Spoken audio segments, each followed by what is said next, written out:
when the weather is this cold, although it's like now almost freezing, it's almost freezing at this point. The last thing I want to do is go to a wine store and try and figure out what kind of wine I should buy if I'm bringing it over somebody's house or I'm having it at home. And that's why Naked Wines is so fantastic, because they actually mail it to you.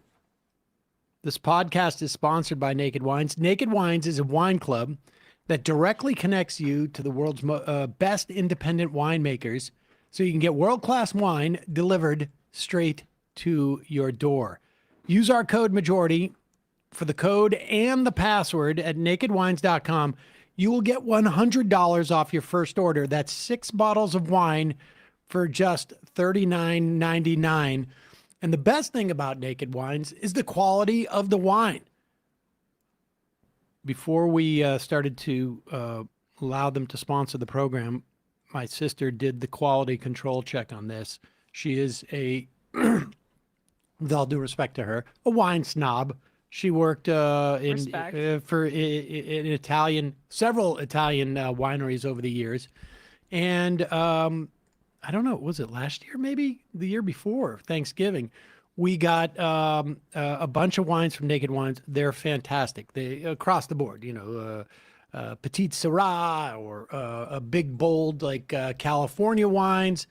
And how do they do it? The Naked Wines brings you amazing wine straight from the winery. So as my sister would tell me, like the markups are crazy, never mind in restaurants, but also even in wine stores. There's so many middlemen. Well, not with Naked Wines. They will bring you these wines up to 60% less than you would pay in a store. They cut out the middleman markups, and the winemakers can then pass those savings on to you without skimping on quality. Naked Wines has been around for over 15 years. They back over 90 independent winemakers around the world to make the wine you love to drink. Get the best wine at the best prices with Naked Wines. Now is the time to join Naked Wines community. Head to nakedwines.com/majority. Click enter voucher. Put in our code majority for both the code and password for $100 off your first order. That's 6 bottles for only $39.99 with shipping included. That's $100 off your first 6 bottles of wine at nakedwines.com/majority.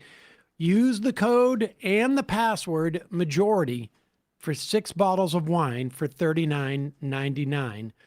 We will put the link to that in the all the code stuff in the podcast and YouTube descriptions. And now, time for the show.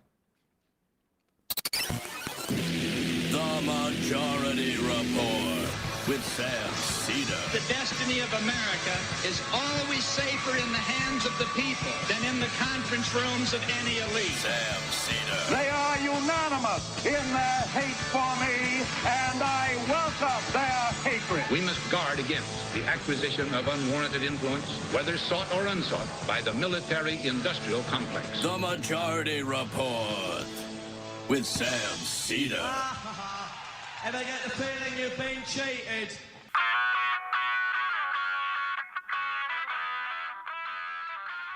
It is Wednesday, February 4th, 2026. My name is Sam Seder. This is the 5-time award-winning Majority Report. We are broadcasting live steps from the industrially ravaged Gowanus Canal in the heartland of America, downtown Brooklyn, USA. On the program today, Ken Klippenstein, independent journalist covering security and U.S. politics at Clip News on Substack. On the Antifa files, and ICE's morale problem. Meanwhile, government funding bill passes with the help of 21 Democrats. DHS extended only for 10 more days. Meanwhile, Trump and the Republicans are setting up for a filibuster-proof vote on the SAVE Act, which is essentially a total voter disenfranchisement bill. Judge halts Fed's use of weapons versus anti-ICE protesters in Portland. U.S. warship downs Iranian drone. Meanwhile, America deploys troops to Nigeria. Trump regime claims it's pulling back 700 federal thugs from Minnesota, leaving a scant 2,300. The normal number of ICE agents in Minneapolis is 80. Epstein files are causing resignations, not in the U.S., of course, but in Europe. This as Keir Starmer trying to quell his former ambassador to the United States, Mandelson scandal. Jeff Bezos to cut 1/3 of the staff at the Washington Post. Basically, their entire Middle East bureau, almost all of their foreign coverage, just gutted. The good news is Melania should be streaming soon. 40 over, what, no, excuse me. Was it $70 million they spent on that? New York, New Jersey sue the Trump administration over the $16 billion due for Hudson River tunnels repair and construction that Trump has just decided not to release. Homeland Security now trying to force tech companies to hand over data about people who have been critical of Donald Trump. And New York launches a portal to report on ICE movements in the state. All this and more on today's Majority Report. Welcome, ladies and gentlemen. It is, of course, Hump Day, says Emma Vigeland. And when she says it, you know it's true because she coined the phrase. Exactly right. This is the news you can trust. Exactly. There it is. I guess we shouldn't start off that way, but that's all right. Yeah, it's Hump Day. It feels like the weeks are 15 days long, and we are 12 days into the week. Exactly right. Right? Exactly Is that right. accurate? Pretty much. That's what happens when a world order is breaking down and revolutionary things are in the offing, it seems like. Or at least there needs to be one. I don't know if there's going to be one. But it feels like the French Revolution to me. I mean, we're at that level of income and wealth inequality. And just degeneracy among the people who are supposed to be ruling the world. Pretty much. And I am only eating cake lately.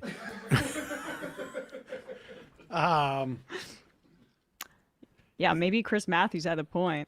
Time to be afraid. Yes, Central I would Park. think so. We're Well, setting up barracks. we'll get into this as the show progresses, but understand what happened yesterday. 21 Republicans voted against the funding bill. 21 Democrats voted for the funding bill. This also provides for only a 10-day extension on DHS funding. Some of the Republicans who were holding out were doing so because they wanted to attach the SAVE Act to this bill. The SAVE Act is essentially a bill that would disenfranchise something like 70, 80 million people. Because it would, a driver's license would not be sufficient. You need a real ID, which is the new updated driver's license, or a passport.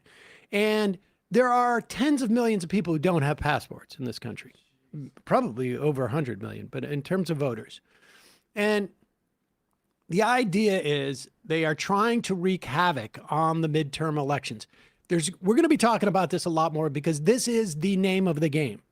They attempted to do the gerrymander. It did not work. In fact, it backfired. They are going to do a combination of things in an attempt to disenfranchise a lot of voters. They're going to try and make this a filibuster-proof bill in the Senate so that the Republicans will pass it. They are going to try and direct their attention to blue states only. They are going to try and have ICE and federal thugs surrounding, polling stations and what we saw in Georgia is just sort of like a dry run, if you will, of them coming in and seizing ballots. I'm thinking about Texas right now. There was an article this morning about how concerned Republicans are with how much ground they've lost with Latino voters because, as you're saying, their gerrymandering effort was based on 2024 election results where there was a swing of Latino voters to Trump, and it is going well in the opposite direction. So what would ICE being at polling stations be meant to do in terms of the goal? It's about intimidating a lot of people, but particularly Latino voters. If you're a citizen, like you're a citizen, you can vote, but say you were born in a different country, are you going to show up that day to vote? Never mind bored. If you look like, we know what the ICE are doing now. They're rolling up people who just look black or brown. And and understand, I guess, I don't know if this is apt, but if you think about the COVID protections, right? I wear a mask. I stay out of I stay a certain distance from people. I get vaccinated. Maybe I take maybe I take ivermectin as a prophylactic.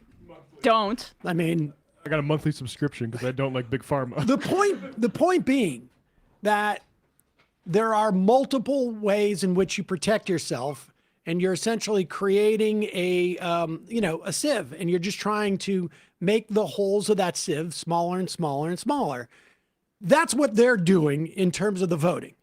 They're going to deploy thing after thing after thing, and they're going to get more and more desperate and more dramatic with the things they're going to deploy.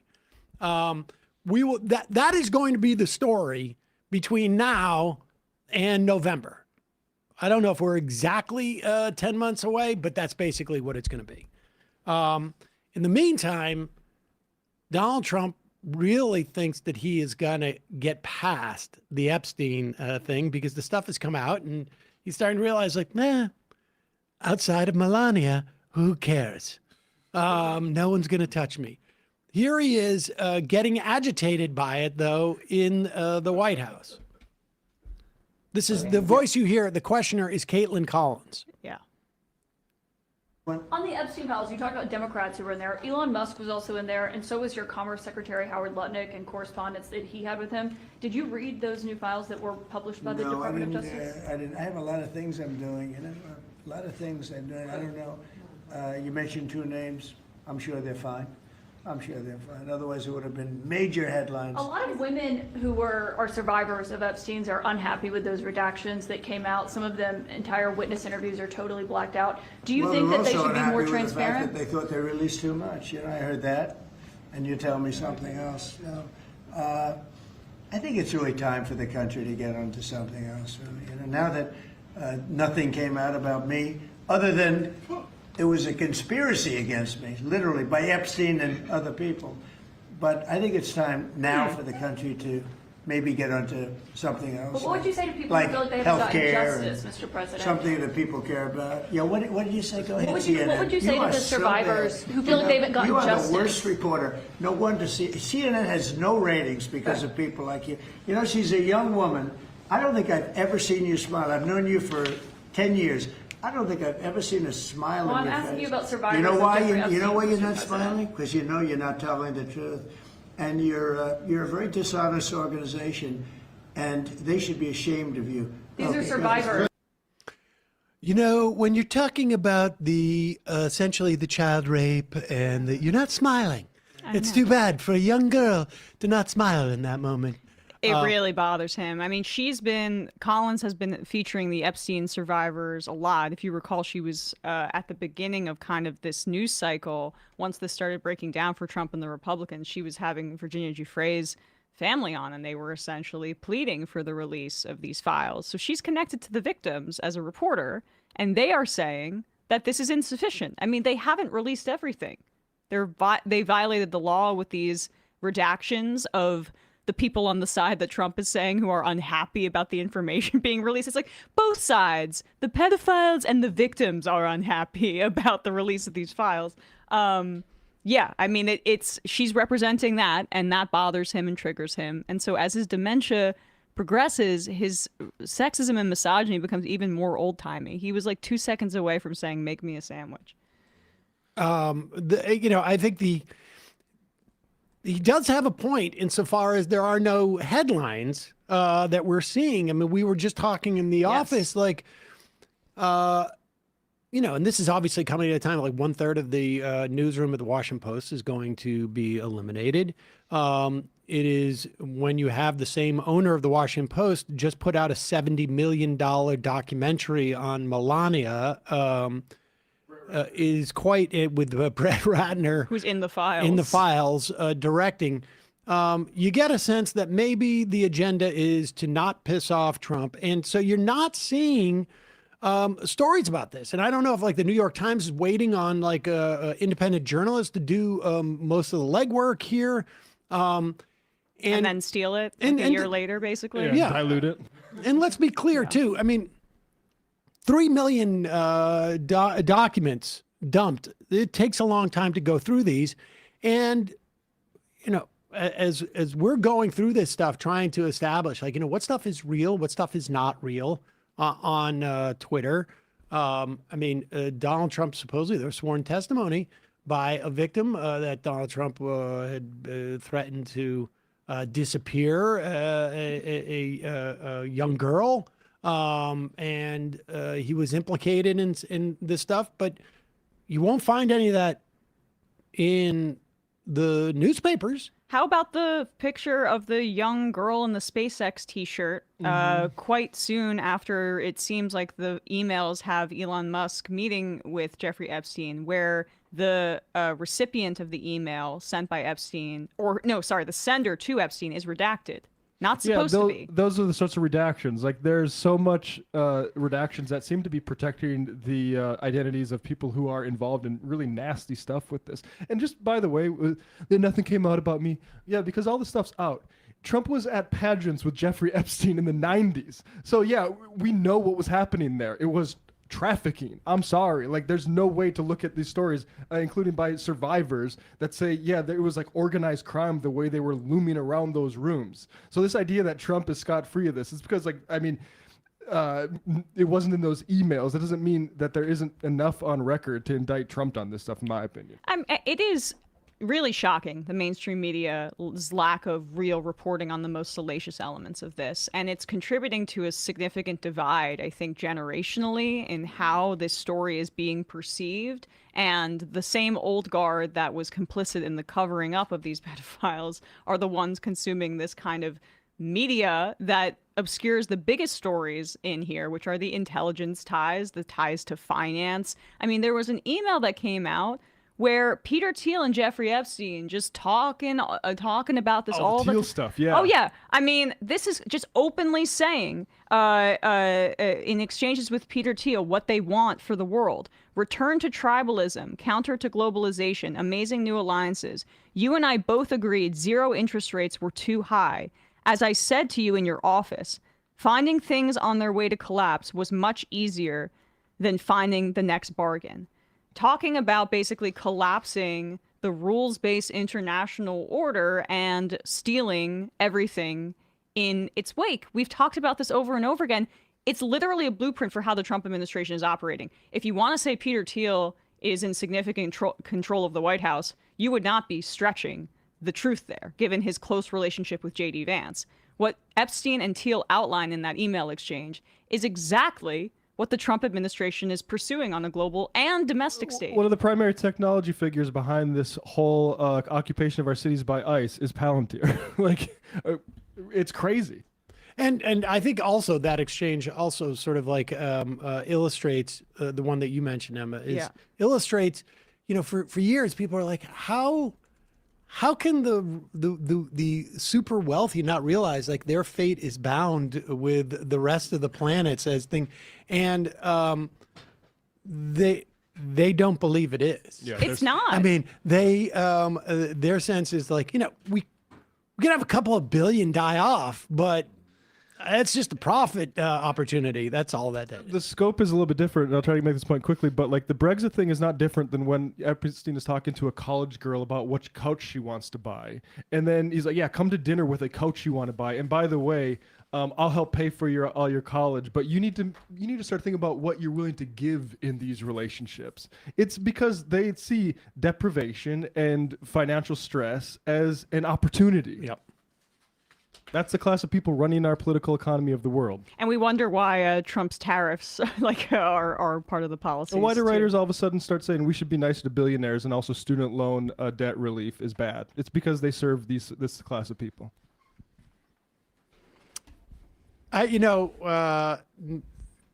Unrelated, maybe we'll save this for the fun half, but like I was trying to think back on like when Ezra Klein came out and said like I don't think these things are too They stayed separate. Yeah. I am quite convinced that that was like Larry Summers trying to get out ahead of stuff. I mean, they've appeared on podcasts together, and I suspect that I don't think you make that. You just speculate on that based upon no insight. Yeah. You know what I mean? I mean, he is. All right, whatever. whatever. We get this later. We can get granular about that in the fun. We'll get fucking granular. I sent you about the that. clip on Twitter, Matt. Sorry, I got thrown off. It's like popped into my head. I'm sorry. I literally sent it to Matt and I said, make this a sound drop to surprise Sam with. And then you just mentioned that exact is that right? exchange. Oh, yes. okay. So great minds. In a moment, we're going to be talking to Ken Klippenstein, who has been doing great work. We now know who's in charge of Antifa, which has been good because we've been sending smoke signals and nobody's responded to us. And also the demoralization that can only be encouraged in the context within ICE. We will talk about that in a moment. First, a couple of words from our sponsors. You cannot out-exercise a bad diet. A balanced diet is crucial to support a healthy lifestyle. Everybody's got nutrient gaps due to genetics, due to dietary preferences, even modern farming practices that deplete soil from nutrients.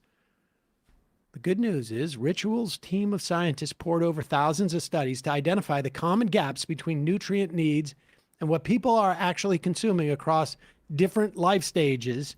I've been taking Ritual vitamins now for multivitamins for, I don't know, several years now.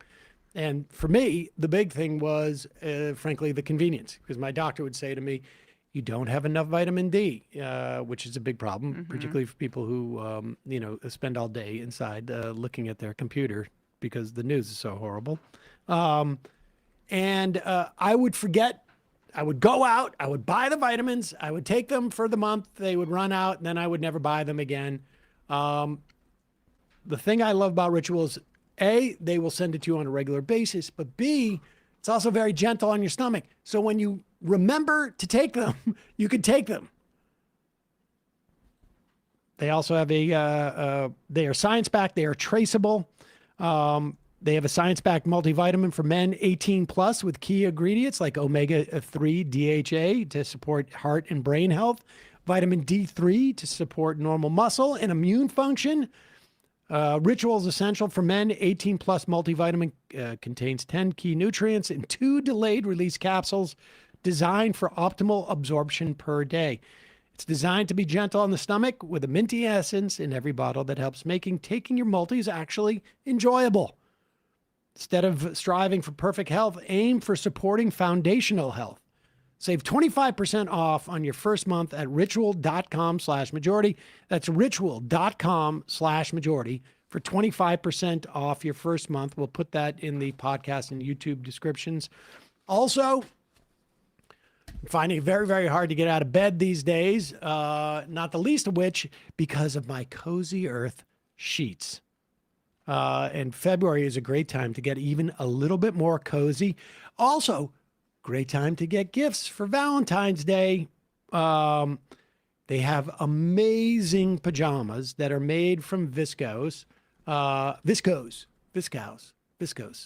Anyways, it's from bamboo. They are incredibly soft.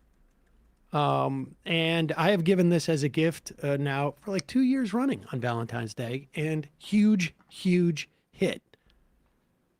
This stuff is incredibly comfortable. They've got great hoodies and joggers. The sheets are amazing. The towels are amazing. I have got so much Cozy Earth stuff at my house now. It's crazy. And right now, Cozy Earth is offering a BOGO pajama deal that you won't see at any other time of the year. A classic Cozy Earth favorite, these pajamas. It's a total upgrade. They seem, well, they're very fancy. They're very nice. They're lightweight, yet they're cozy. They are super soft. They are designed to drape beautifully and sleep cooler than cotton. Keeps your temperature just right without overheating. Cozy Earth purchases are risk-free. They have a 100-night sleep trial. You try them out. If you don't love them, return them hassle-free. A 10-year warranty, because once you feel this level of comfort, you want it to last a decade. Thanks to Cozy Earth for sponsoring this episode. Do not miss out on this. These viral PJs are so good they sold out during the holidays, and now they're back with an exclusive deal only available January 25th to February 8th. So you've got 4 more days. Head to CozyEarth.com today. Use our code MajorityReportBOGO to get these PJs for you and someone you love. Or you can get somebody 2 pairs of PJs, and believe me, they will love it. I got this for my mother-in-law for the holidays once, and then I got a pair for myself, and gosh, it's incredible. And now you got BOGO. And if you get a post-purchase survey, be sure to mention you heard about Cozy Earth right here. Celebrate everyday love with comfort that makes the little moments count. We'll put the link in the podcast and YouTube descriptions. Remember, it's Majority Report BOGO to get, what is that? What does BOGO stand for? Buy one, get one. There you go. So you get one free. Thanks. BOGO. Quick break. When we come back, Ken Klippenstein, independent journalist covering security and U.S. politics at Clip News on Substack.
We are back. Sam Seder, Emma Vigeland on the Majority Report. It is a pleasure to welcome back to the program Ken Klippenstein, independent journalist covering security and U.S. politics at Clip News on Substack. And Ken, I feel like we've talked to you multiple times over the course of the past just like month or two because you keep breaking these stories. First off, apparently the feds have figured out who is Commander Zero of Antifa. Tell us, explain, please. So I was given an intelligence report produced by the Department of Homeland Security that identified a 29-year-old young man with an apartment in Portland, Oregon, where he was allowing protesters to go and wash off if they'd been pepper sprayed, get some water, use the bathroom, that kind of thing. And in this intelligence report, they identified him in very solemn terms as the suspected leader of Antifa. We found him in Portland. And so, I see the guy's name and he just, yeah, exactly. Okay, sorry. We've got to do that. I just look him up. We're obligated as a news organization to play that whenever we talk about it. Yeah. Yeah, no, it's important. It's funny because I always tell people, like, when I came into covering national security, I was expecting Jason Bourne, and it's like what you've gotten is more Reno 911. It's been and this is true of that in spades, because you look at that intelligence report, the picture of the guy, he looks like a composite of just like any random protester in Minneapolis, just like a guy, and no criminal record, no allegation of crime in the intelligence report, just the simple fact that he's opening his apartment up to protesters and to media after there was a news cycle, pushed by Fox and conservative influencers calling him this leader. He invited the press, local media, just, hey, poke around. Here's the apartment, my bookshelf. Here's my couch. Looks just like an ordinary apartment. And the guy, to his credit, like he didn't hide anything. He was happy to talk to anyone. He talked to me, and he's just finds the whole thing funny and outrageous because he's just a guy. But wait a second. Did he let any of the reporters who came in to see the bookshelf pull the book? Because he pulled the right book, right? And the whole thing opens up. Isn't that the way that it works? I don't know what level of operational security they're on. Presumably it's pretty tight, because we've got the entirety of the federal government after NSPM 7 focused on these guys. One can only imagine that they're running a pretty tight ship, but I certainly didn't see anything like that. Can you just explain, though, maybe just back up for a second about Antifa and the nature of Antifa activities, because it's not a centrally organized group, and yet this administration is insistent on... It's not really a group.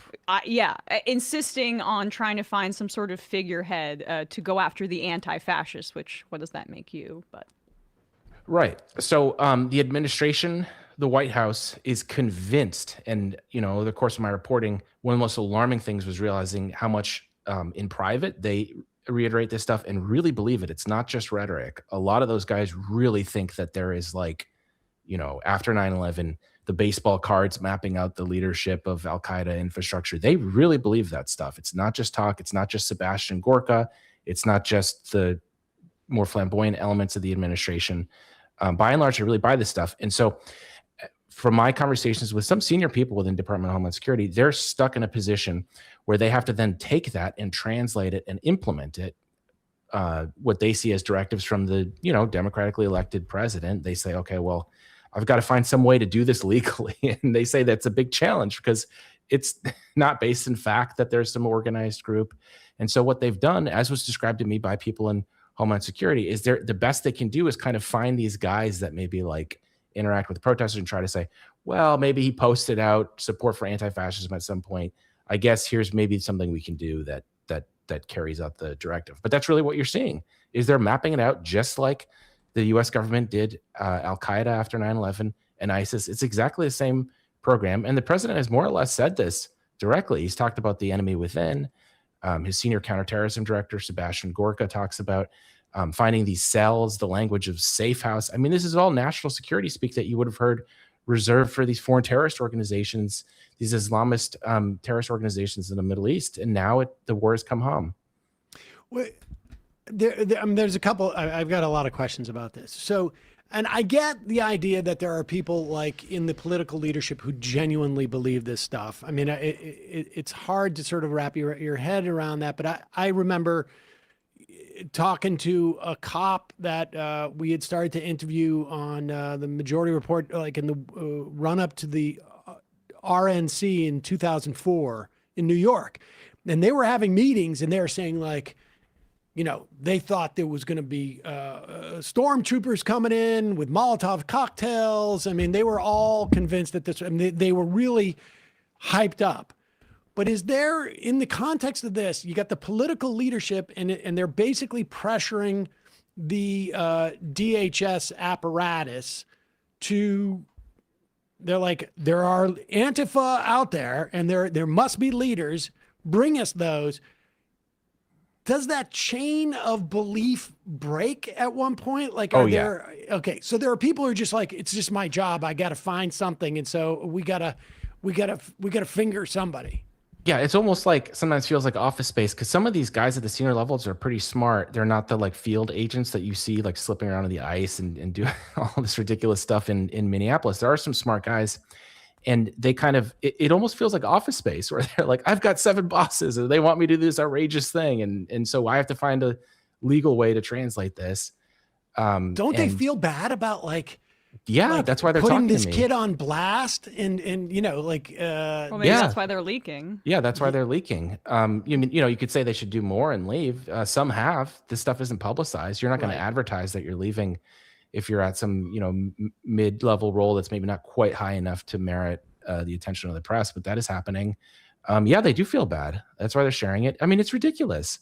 And when you look at this and you hear the rhetoric of, there's an invasion and we're going to war, they really are at war. This is how you would conduct a war. You map out the command and control elements. That's why you see the rhetoric being used, like safe houses and things. They really are at war in Minneapolis and at major cities across the country on this mistaken belief that there's some kind of insurgent force that we need to fight a counterinsurgency against.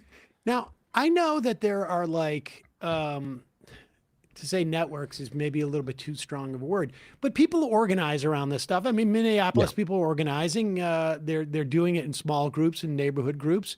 I know that there was, organizing around when ICE first came to LA. People would coordinate. Tomorrow, mutual aid. Bill is going to follow the agents when they leave the facility, and then et cetera, et cetera.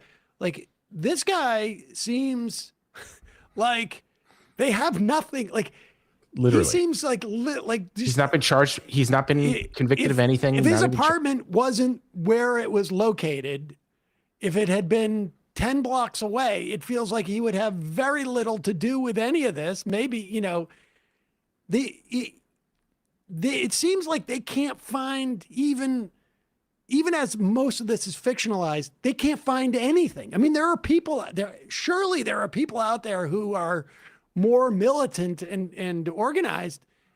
Are they like pointing at this guy because there is so little there? Like, are we watching some type of undermining of this process by people internal in DHS by sort of pointing to like somebody who is clearly not associated with anything like that?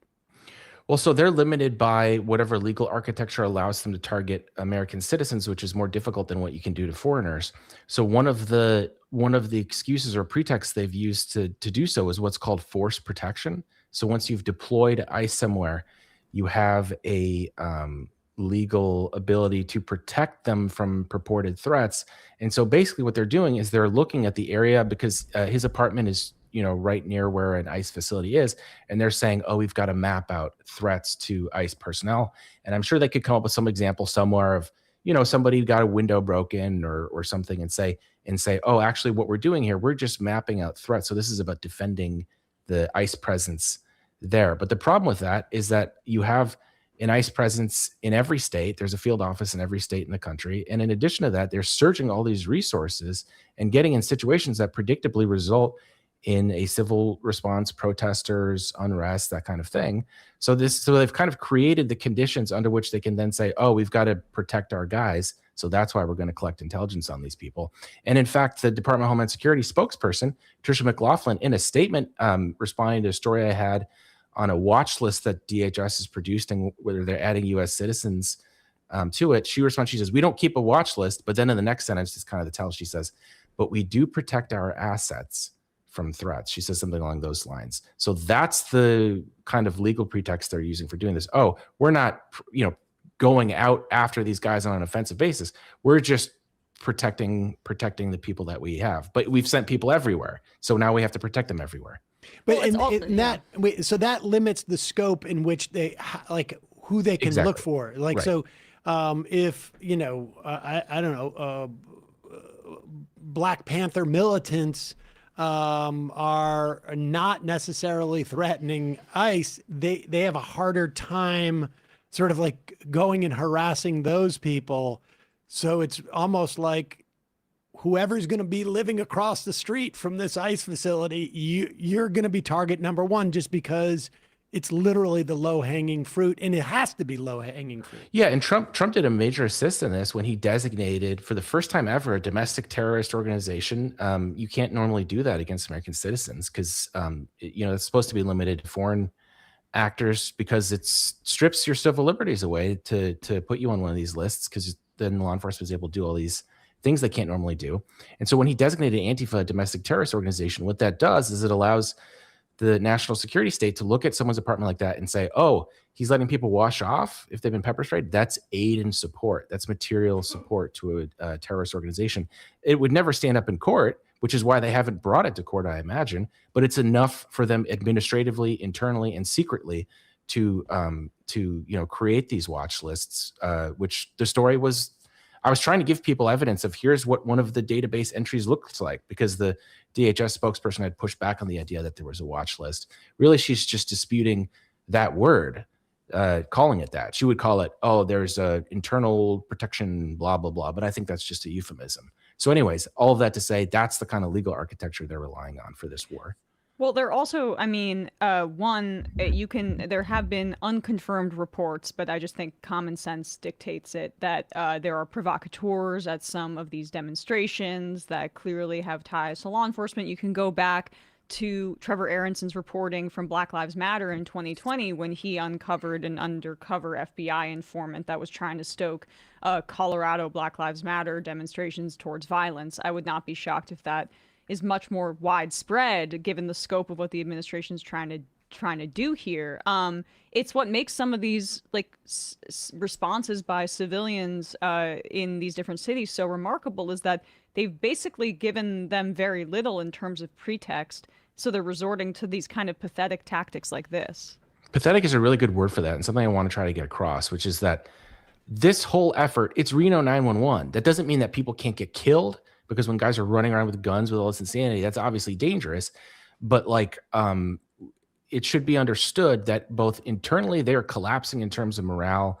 That I've talked to lots of agents that they're not going to join the protesters, but it makes them feel bad what's going on, and it just is having an effect that I don't think is being captured by A, the media, and B, the administration doesn't want to admit that. They're not going to come out and be like, yeah, you guys are causing some problems.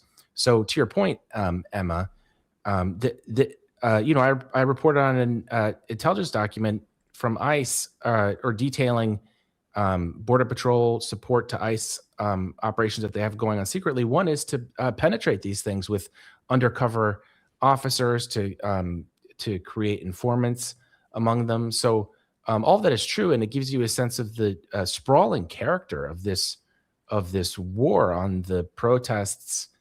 And which is catching people in the crosshairs that resemble a lot of people who work for ICE, and because of that, when these protests happen, they feel bad in a way that they might not be inclined to if it's an immigrant who doesn't look like them, or if it's somebody you can say, oh, that's not like us.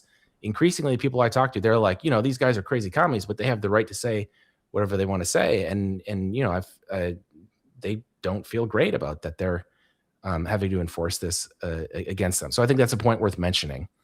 Yeah, in the context of so follow up though, really quickly. Do you have a sense of how widespread the perhaps internal resistance, like to Sam's point earlier about are they offering up this guy because it's so flimsy?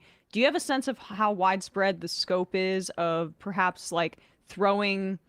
What do you say? Throwing in the gears of a bike or something like that? I'm mixing metaphors, but I mean we were seeing it a little with the Epstein files. I think there's almost seemingly internal obstacles that are being created, perhaps by people that are of conscience. To your point. Yeah, well, they feel trapped. They describe to me because it's like if they go rogue, then it's kind of like they become the deep state that Trump has been shrieking about for the last 8 years, and they feel like they might not agree with his policy, but he's the elected leader. At the same time, I don't see so much malicious compliance as trying to come up with the least insane way to implement something, and then also talking to someone like me about it. That's what the resistance tends to look like. It's definitely not partisan, because basically all the guys in these, I have to laugh sometimes when people are like, oh, Ken's just talking to some left-wing guy. It's like there are not really any left-wing people in the Department of Homeland Security. So it's not partisan in character, and it never will be. But what it is, just it's really sincere. They just feel bad, and they're going to try to disclose it to the extent that they can, because it's sort of touching how naive they're like, hey, why isn't Congress disclose some of this stuff? We briefed them on this a year ago. They should know about this. And I'm just like, buddy, like, it's not really what Congress does. Well, so then they come to me, and transparency is what the resistance looks like, I think, is trying to disclose these things because they feel like it should be public in the first place. I want to get back to Congress, because the guys who are talking to you today may be hauled in front of Congress come to a year from today. Yeah. If the Democrats take control, they may not. So let's talk about this broad sort of theme of like a demoralization that's happening within ICE, because this is from the perspective of people who are fighting in Minnesota against this and in other places across the country.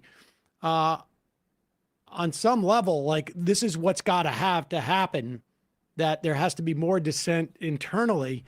A lot of these people, and probably not necessarily the people that you're talking to, it sounds like the people you're talking to have been more sort of career type of people in DHS, as opposed to somebody who just took this job 6 weeks ago because they're going to get $50,000 that they thought.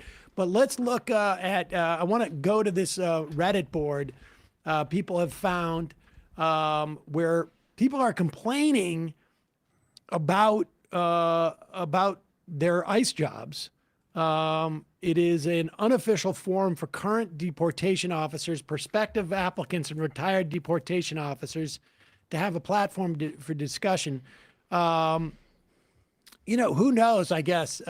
There's a certain amount of OPSEC, I guess, but who knows if these are real, but I suspect they are. Well, I can tell you if it rings true with because I talked to a lot of people, including some of the newly hired ones. So yes. All right. So let us know. Health insurance. Been here for about 2 months, still waiting for my health insurance. Is anyone having that issue as well? I chose BC Blue Cross Blue Shield Basic. MSS told me they don't know how long it'll take, and I have a sick daughter with no insurance. I don't know what MSS is. But don't expect much. It's like $6,000. Okay. Anybody get the bonus yet? And someone's like, don't expect much. It's like $6,000 after taxes, and they put it in a regular paycheck. So you end up paying about $4,000 to $5,000 in taxes in one check. And somebody else says, didn't even get paid yet for the base check. What else we got? Man, Monday is 4 weeks since I started, and I haven't been paid yet. Anything else? Do we get any more of that, or is that it? Does that ring true? Like people are getting delayed. Here's another person. Currently an ICE ERO position, waiting for my background to clear. I haven't spoke to an investigator anymore since my interview for the SF-86. Came to find out my in-laws are illegal and they are awaiting work permits. Oh my God. This is an F-up situation because I cannot control, nor is my responsibility to look after other people in life or my decisions. But yeah, I know it F'd me up in my career because yes, I married my wife. She is a U.S. citizen and bond with the family. But back in 2017, when I met her, you don't ask, hey, do you have papers? Are your parents here legally? Some BS, man. Now I have the job I always wanted. I do what I always dream about, but there's always a but in this F life, man, which pisses me off. Anyone have a situation like that? You. That seems like a distinct relative to the sort of like administrative issues. But are there a lot of administrative issues that are going on in terms of onboarding these people and getting them paid, et cetera? Oh, absolutely. I mean, it's a bureaucratic disaster how it's being run. Tom Homan just today had a press conference where he described how one of the changes they're going to make going forward in the context of this all is like, hey, we're going to be more targeted. We're going to be more careful. We're not going to have, all this craziness going on. He all but says that. One of the things he mentions is having a unified command because there were multiple commands that these things were being run by. So when you look at someone like Bovino, it was never entirely clear if he was in charge or if Noem was in charge or if or Tom Homan's role. Yeah. And I was talking to the guys who had internal access to like their org thing, and they themselves don't know who's in charge of what's going on. So it's a total like cluster, and it makes sense that that would affect the pay as well. I've heard things like people getting somewhere the hotel wasn't paid for like they thought it was going to be. I've talked to some of these new recruits. There's a whole spectrum. There are definitely the gung-ho types who respond to the memes being posted on Homeland Security and the extremely political language coming out of DHS Public Affairs. But there's also a lot of, frankly, really sad stories that reminds me more than anything of like interviewing people at an Amazon warehouse, like really sad stories of guys with like not very many options and having joined at a time that, I mean, like we swim in the world of politics, but not everyone does. And it might sound weird, but it's like there are people who join who are just kind of like, I guess I didn't really look into it very much. Right. And No, I are mean, shocked to, yeah. That doesn't shock me. I mean, who needs health care and you think you can Right. get in. And this is where, at a time we just had the new private hiring numbers come out today. They're incredibly anemic. That doesn't seem, I mean, heck, that's what happens with the military consistently, Exactly. and presumably people have a better sense of that. But the amateurness of it is just shocking in the sense of like, if you're going to pay people to be the modern Gestapo of the United States, perhaps you want to get your ducks in a row a little bit to make sure that the advertised bonuses are actually coming through and that they're paid adequately. Is there any report, Ken, of Homan delivering the bonuses in paper bags, maybe in like some type of fast food bag or something like that? Because my understanding is that is the best practices for Tom Homan. One of the interesting things about this is seeing ICE's law enforcement budget be tripled, and interviewing all these people and thinking, particularly the more senior ones, are going to be like, yeah, we really have some resources now. Hardly anyone I talked to seemed excited about it. And I asked why, and they were like, well, you have to structure it and create systems for it. And you can't just like make it rain and just like, you'd have to create infrastructure to, produce new agencies and things. They haven't done that. They're just chaotically like sending people out under basically the same system we had before. To give you just one example, ICE literally in its handbook has no policy at all. Zero mention of protesters, civil unrest, even rioters. So they're not trained or even have like a concept. They're supposed to be a deportation agency essentially. And so they've been put on this new mission, which places it basically at war with American protesters. But they haven't updated the institution at all to say, here's what you're allowed to do. Here's what you're not allowed to do. Here's what you should do. Here's what we'd like you to do. Like, so they're just flying by the seat of their pants. There's no guidance. Yeah, that's how I would characterize basically everything I've seen. Like I know it sounds crazy, but it's to go back to the theme before. It really is not some spy thriller movie. Like it's just total chaos. If people, like, look, we have 4 people in this office, and if tomorrow, Minneapolis is going from 80 ICE people on a normal, like a year ago, 80 people stationed there, to 3,000. Right. If we had 120 people show up in this office tomorrow for work, it would be total mayhem. Yes. Yes. We wouldn't there might be 1 or 2 people I could say like, okay, do research on this, but the other 118 people would just be standing around, and now we got to feed them. We got to you got to take them to the commissary. I mean, it would be very complicated. Exactly. But is there so you surged 3,000 ICE agents into Minneapolis. Do they have quotas?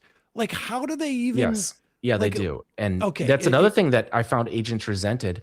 Lots of them, because I'm not just talking to the ones who will talk to me or are critical. I also, I don't want to get into specifics, but I have access to things that their coworkers are saying, like internally, and almost across the board, they resent.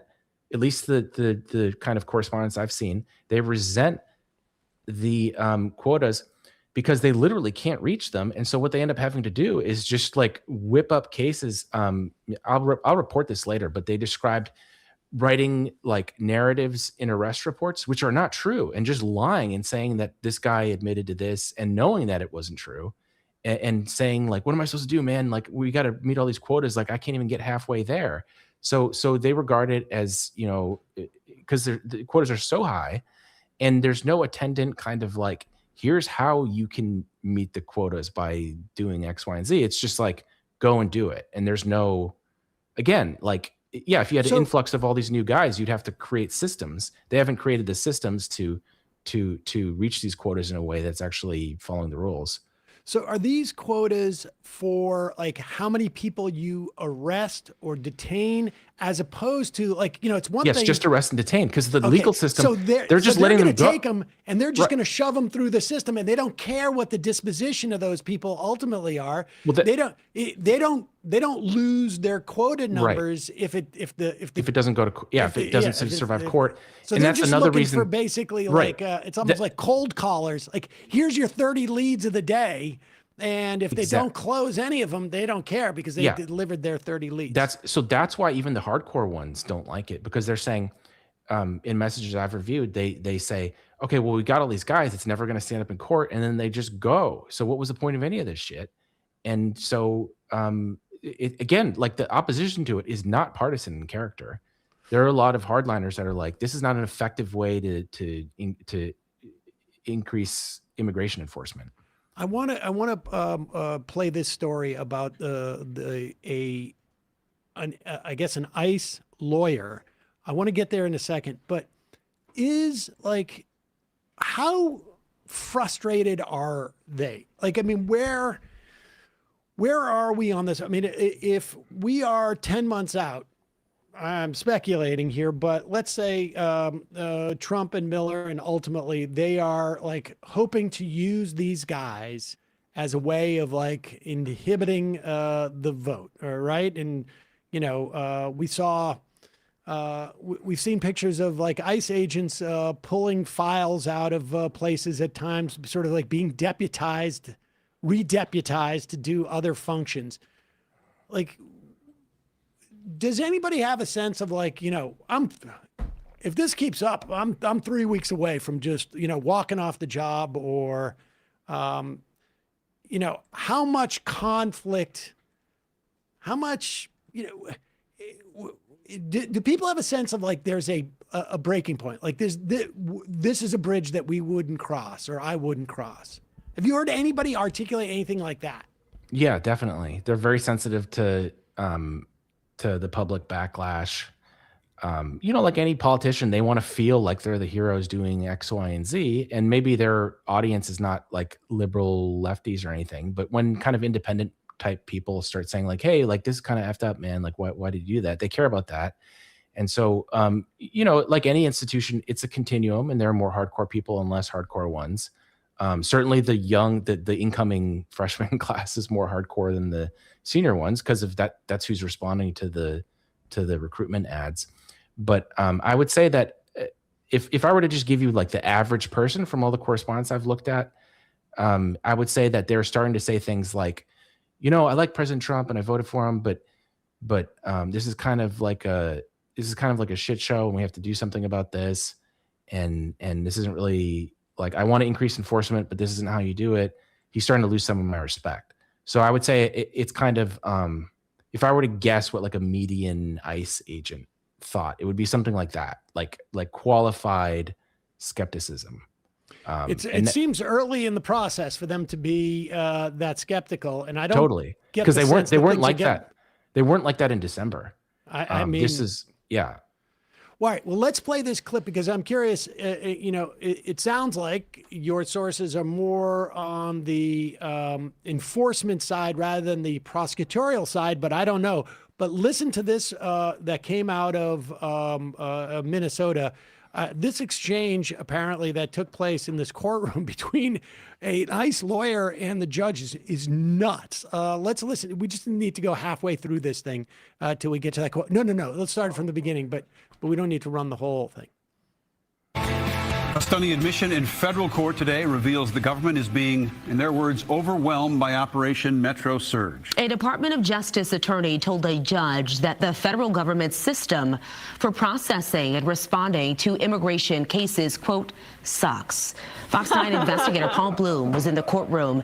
He joins us now live. And Paul, this attorney appeared emotional as she tried to explain why ICE is repeatedly violating court orders. Simone and Randy, one ICE attorney said the agency simply simply was not prepared to argue all these cases in federal court, and that the U.S. Attorney's Office is now working around the clock to comply with judicial orders and to make sure people wrongfully detained are actually released. Our cameras rolling on Tuesday as Department of Justice Attorney Julie Lee arrived with colleague Anna Voss for a hearing in federal district court. Lee, an ICE attorney who typically works in immigration court, volunteered for the U.S. Attorney's Office last month. She said in court, quote, "I'm here to make sure the agency," meaning ICE, "understands how important it is to comply with court orders," likening it to, quote, "pulling teeth." She admitted the Department of Justice provided no guidance or direction in navigating the legal and constitutional side of the immigration crackdown when she first started in that new role. At one point, she told the judge, quote, "I wish you would just hold me in contempt so I can get 24 hours of sleep." Lee was ordered into court by U.S. District Judge Jerry Blackwell. Wait, keep going. Keep going. Blackwell is frustrated with ICE ignoring or not complying with his court orders for the immediate release of several immigrants swept up during Operation Metro Surge. Blackwell pressed Lee hard for answers as to why it can take the government just hours to ship out a detained immigrant with no criminal record from the Whipple Federal Building to far-off detention centers, yet it can take them up to 13 days to bring them back when the court orders their immediate release. The Fox 9 investigators have reported extensively on the unprecedented. So, there's a couple of things on this. Obviously, like that attorney. I mean, there's two different stories going on here. One is that the fact is that ICE and the federal government is beginning to ignore more and more of these court orders. And the judges, we saw this with that contempt, I don't know, a couple of weeks, like a week or two ago, when he was like forcing Lyons to come in and then sort of backtrack. The court does not want a constitutional crisis to come to a head. And you certainly don't want it if you're one of these lower courts. You're nervous. And so they back off and they sort of like are giving as much latitude as possible to ICE because they don't want a conflict to show up, because then it becomes like, you know, like a legitimate constitutional crisis. And I don't think any judge, particularly these subsidiary courts, wants to deal with that. But it's also like, all of these attorneys there's a ton that have quit, like up to a dozen, I think, in Minnesota, maybe more. And this woman's in there saying, like, I'm a compliance officer. I'm trying to tell ICE that you got to follow what the court is saying. And this is where all those ICE agents are shoving all of their quota detainees into this system that is not built to deal with that level of like randomness in who they're picking up. What do you hear on that side of things? What that attorney said is completely consistent with the vibe that I get from particularly more experienced people within ICE and Homeland Security. And I have talked to attorneys within Homeland Security as well. They're also like in cardiac arrest over having to send out all this compliance stuff in anticipation of the comeuppance that's going to happen when the majorities in Congress have changed to the Democrats. So this is certainly at the front of their mind. Exhaustion is a word I would use to describe a lot of what I've seen. I got a call from an ERO officer who had just joined, a new recruit, and it was like at 11 p.m. He's like, "Man, you got to tell people, like, I'm not getting any sleep. It's a matter of time until something disastrous happens because everybody's running on fumes." And like, I have so many stories just like that. So when I saw that story about the attorney and I saw the response to it, I thought, oh, that's interesting. People don't realize how much, in part because the press doesn't talk to them, but also because people are afraid to talk to the media. But I was surprised by how little known this fact is, because I hear so much despair from people that are like, we've gone to all these protests. What difference is it making? Because they don't have that inside look. And I wish they did. And to the extent that I can try to give it to them in the reporting that I'm doing is show them like, no, like these guys are like completely running out of energy. And to the extent that they even believe in it, I don't see how much longer this can go, because Trump. Okay, so let me ask you this. So what does that mean when an ICE attorney or somebody within the context of DHS says, like, people don't realize, like, we're stretched so thin, we're going to break? Does anybody have a sense of what happens when they break? Because it can go one of two ways. it can seem to me like, okay, we have exhausted our ability to send lawyers into federal courts and to keep up with what the federal courts are demanding, as much as they have backed off and tried to give us latitude. Like, there's only so much latitude they can give. Does ICE at that point say, okay, we're done pretending? We're not going to follow any of these. We're not even going to show up for the court cases anymore because we're done with that. We don't have the ability to pretend like we're going to comply. And so now we're shifting our energy to just not expending any energy on pretending we're complying. So here's what I've seen already. They'll get the reports where they have to tell Washington that we're, meeting X, Y, and Z priority or whatever that they want. And they're getting to the point where they're just like, F it, I'm going to write whatever. Here you go. We did it, boss. And they just don't do it. So to give you one example, I saw a chat where there were experienced Border Patrol agents talking about meeting quotas. And they had come up with a system where, since this is a task force, you'll see it's like ICE, Customs and Border Protection, maybe Federal Protective Services, all these different DHS sub-agencies, Homeland Security Investigations. It's really quite an army they've built up, but they will all record one arrest for each of the constituent parts of the task force. And in so doing, they're inflating the numbers by like orders of magnitude so that they can go to Washington. And in the chats, they openly know that this is happening, know they're doing it. And the reason they feel okay with it is because it's like, well, they've asked us to do something impossible. So we're just going to say, whatever, here you go, boss, we did it. And their conclusion was these numbers must be wildly inflated when the admin says we've removed or we've done all of this. Look at all the stuff we've done, because this is happening on a systemic basis where they're filing things that they know to be inaccurate because they're just like, well, they're not going to listen to us. I'm not going to care about whether this is true or not. So everybody, all these different agencies are taking credit for the same arrests. Totally. Yeah. And so one arrest could be like 12 different arrests. Literally, like they could say, oh, we had 8 arrests, and that's all 8 of those is referring to one individual. Right, yeah. And then they add it all up, pretending like it was separate arrests. This is one example, Sam. Like, they're doubtless doing this in all kinds of different ways.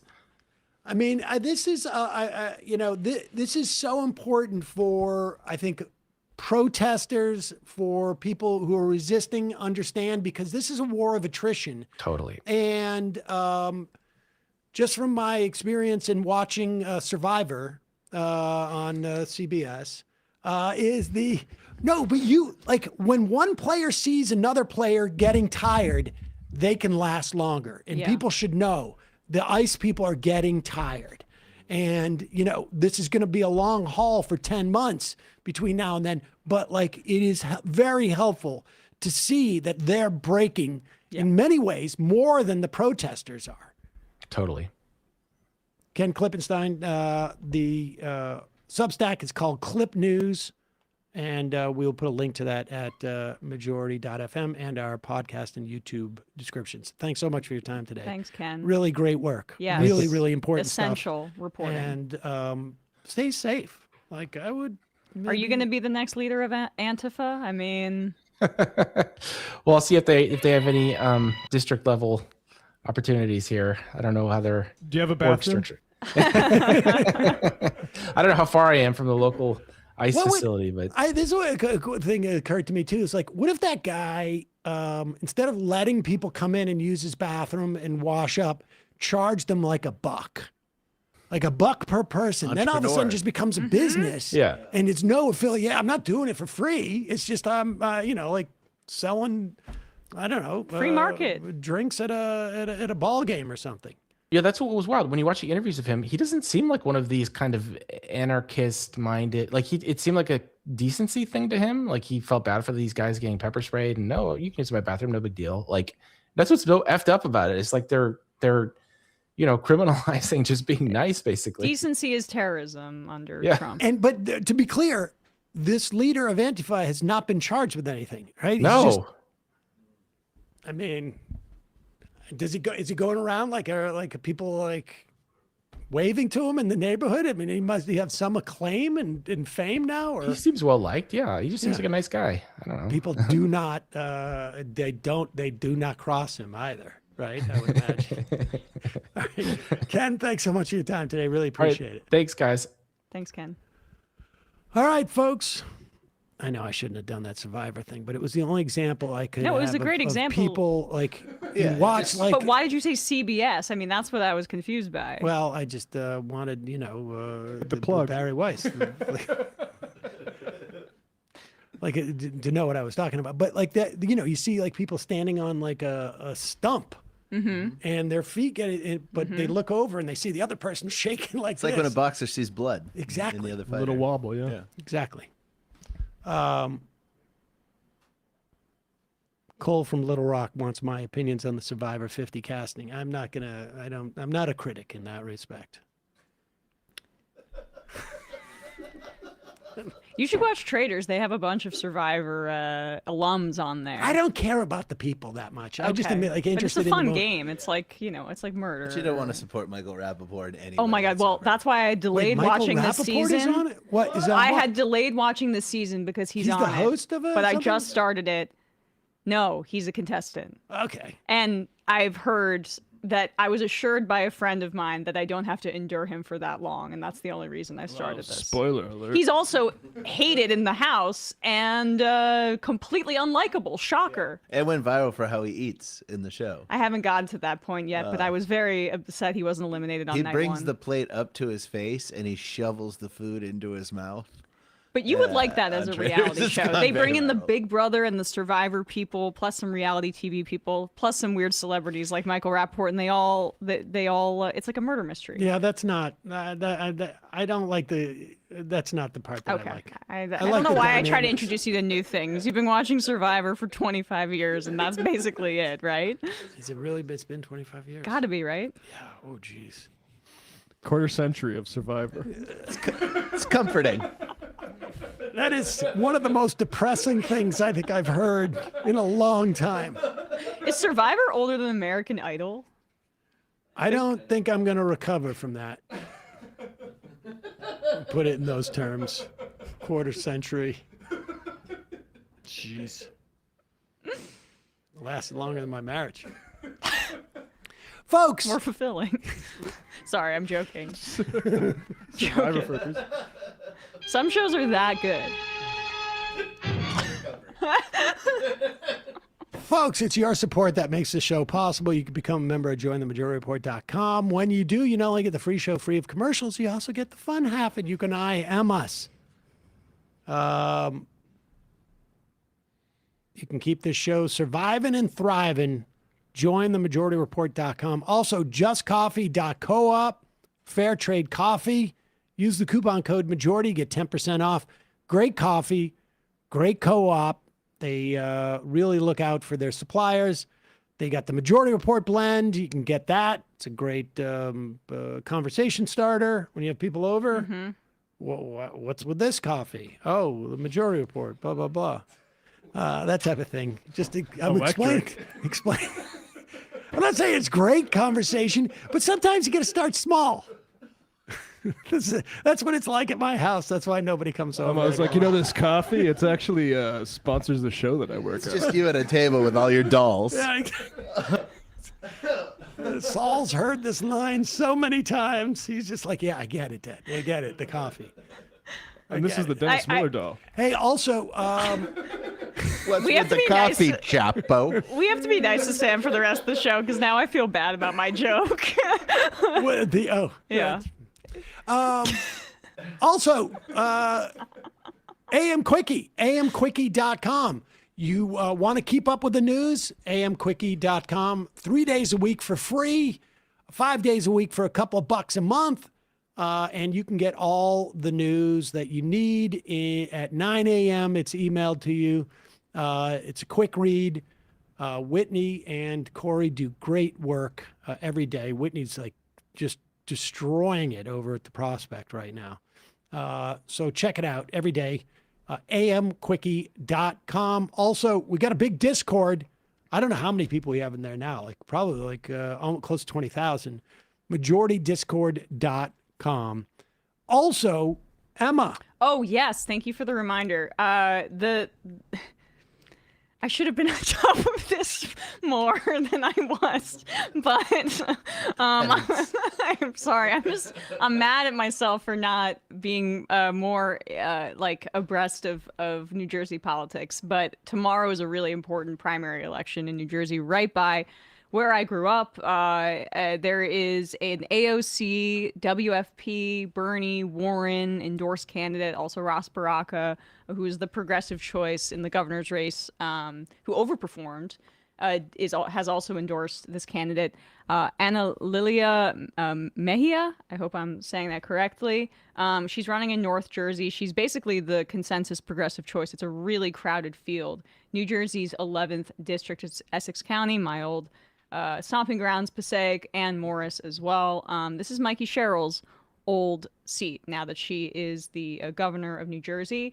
Tomorrow, that's part of why I was thrown off by this, Thursday, when do you have a special election voting on a Thursday, is the primary race. And you'll recall that if you were in New Jersey, part of why Andy Kim won that race, and you had the success of a more progressive candidate in Jersey City, is because there was a successful fight, in part led by the Working Families Party, to change the county balloting process, where there was like basically, party committees that would decide on a specific candidate, usually a centrist establishment candidate, and would put it in a privileged column with like that resulted in, and there were studies of this, like really benefiting essentially undemocratically who the party committees were picking.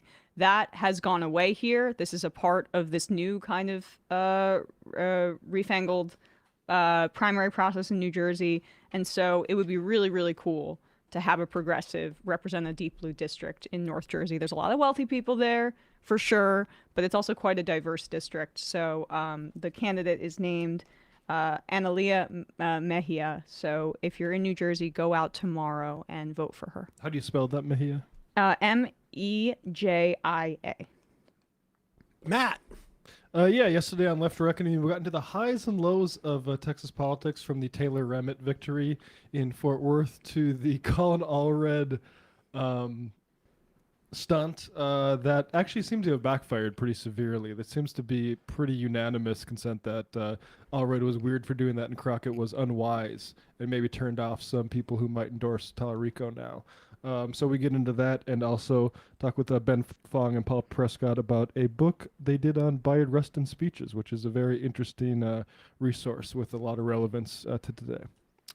I just want to read this one. I am Zane. I may be tired by all this ice as well, but my resolve is endless because I'm not doing this as a job. I'm defending my city, my neighbors, my values. I have unfortunately been sidelined for a week or so while I'm in surgery to remove some cancer from my lungs. To any of the MR listeners in Minneapolis, do me a solid. And if you run into ice this weekend, throw in an extra fuck you pig for me. Zane, hope you have a speedy and healthy recovery. Yep. And thanks. So, folks, throw an extra FU at some of these ice pigs on behalf of Zane. And you may want to say, this is on behalf of Zane, in a polite way. See you in the fun half. 3 months from now, 6 months from now, 9 months from now. And I don't think it's going to be the same as it looks like in 6 months from now. And I don't know if it's necessarily going to be better 6 months from now than it is 3 months from now. But I think around 18 months out, we're going to look back and go like, wow. What is that going on? It's nuts. Wait a second. Hold on for a second. The Majority Report. Emma, welcome to the program. Hey. Matt. What is up, everyone? No me key. You did it. Let's go, Brandon. Let's go, Brandon. Bradley, you want to say hello? Sorry to disappoint everyone. I'm just a random guy. It's all the boys today. Fundamentally false. No, I'm sorry. Women's... Stop talking for a second. Now let me finish. Where is this coming from, dude? But dude, you want to smoke this 7-8? Yes. Hi, me? This is? Yes. Yes. Is this me? Is it me? It is you. Is this me? Hello, is this me? I think it is you. Who is you? No sound. Every single freaking day. What's on your mind? Sports. We can discuss free markets and we can discuss capitalism. I'm gonna go throw up. Who libertarians? They're so stupid though. Common sense says, of course. Gobbledygook. We fucking nailed him. So what's 79 plus 21? Challenge met. I'm positively quivering. I believe 96, I want to say. 857-210-35. 35. 501. 1/2. 3/8. 9/11, for instance. $3,400. $1,900. 654 $3 trillion sold. It's a zero-sum game. Actually, you're making me think less of it. But let me say this. Poop. You can call it satire. Sam goes, it's satire. On top of it all, Yeah. my favorite part about you is just like every day, all day, like everything you do. Without a doubt. Hey, buddy, we see you. All right, folks.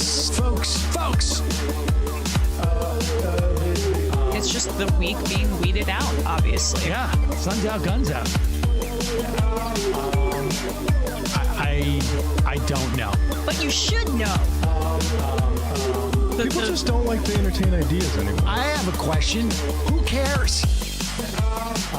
Our chat is enabled, folks. I love it.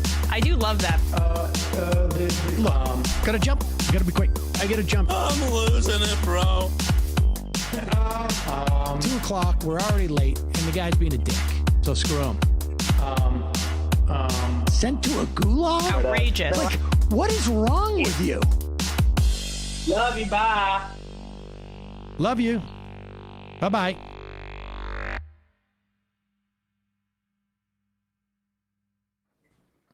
We are back. Sam Seder, No, Emma I'm ready. Vigeland. I'm ready. Majority Report.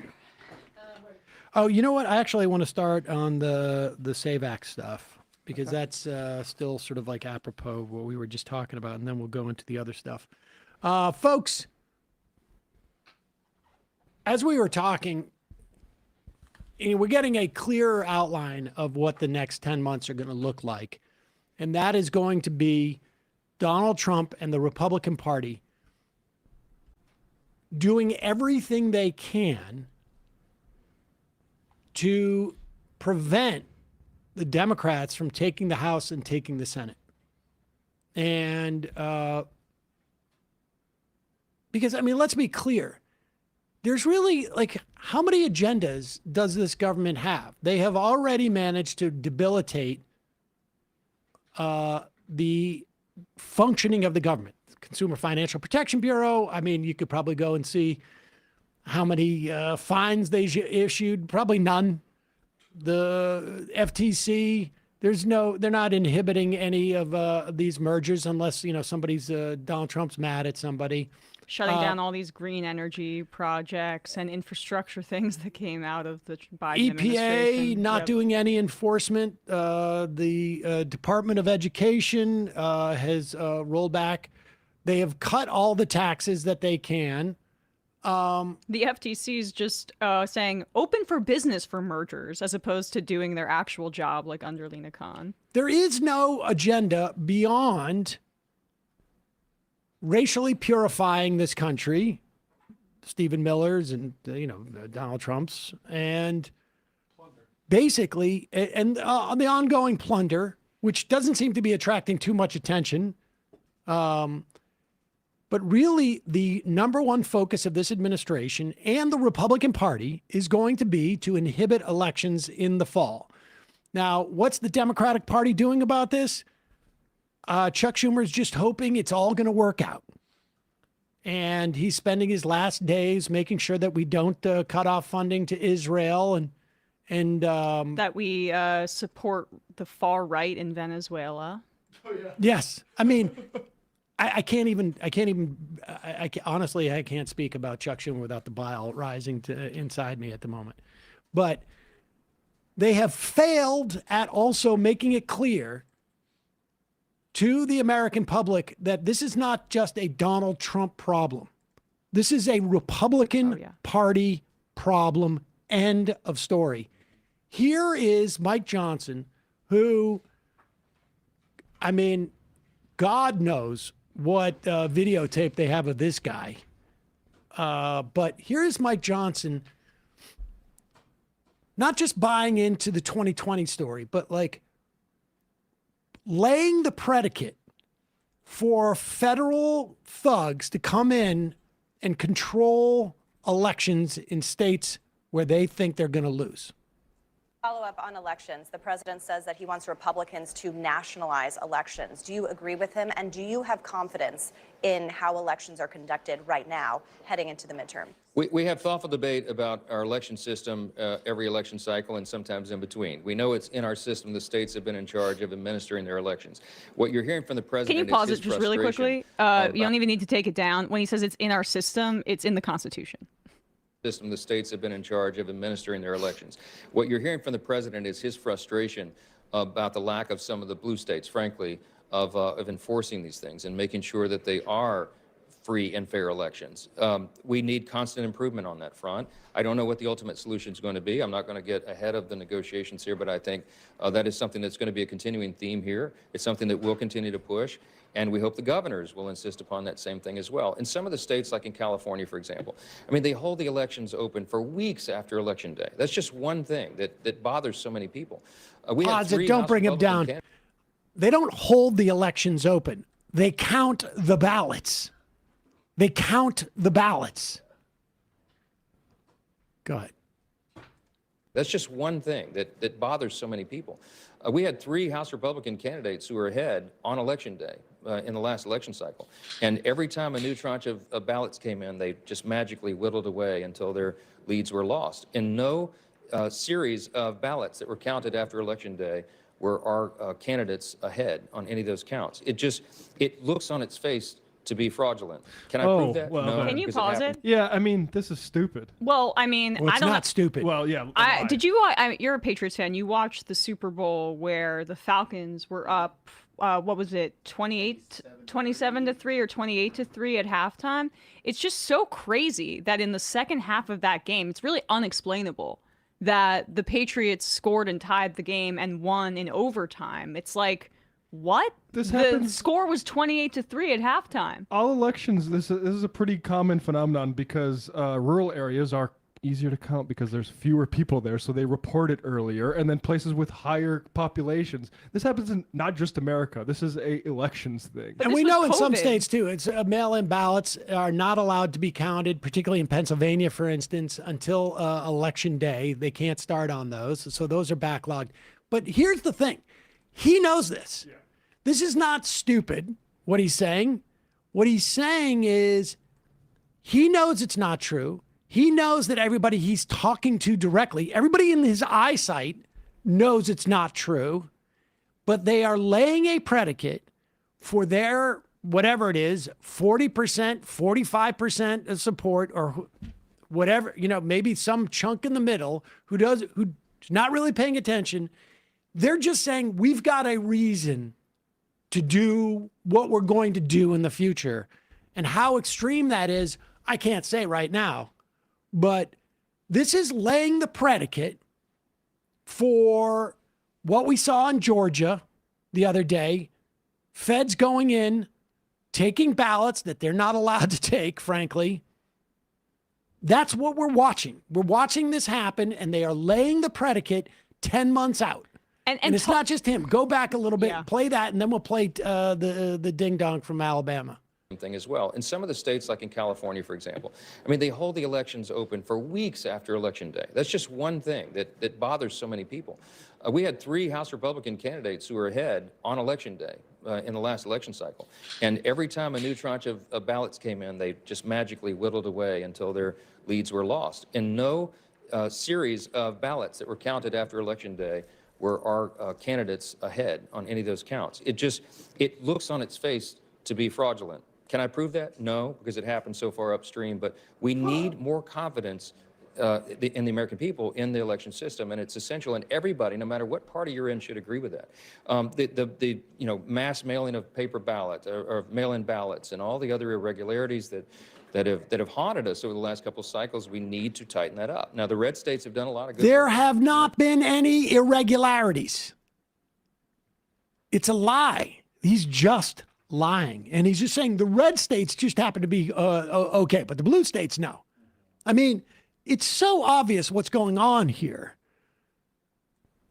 It is, but it is incredibly instructive. I mean, all of the worst sort of fascist takeovers of countries, they create laws, and you're like, well, why do they need to do that? They're doing it through brute force, but there's a percentage of the population who vaguely pay attention, and they need some type of predicate, and some people are going to walk away from the Speaker of the House, the leader of the Republican Party in Congress, saying that there are fishy outcomes of these ballots.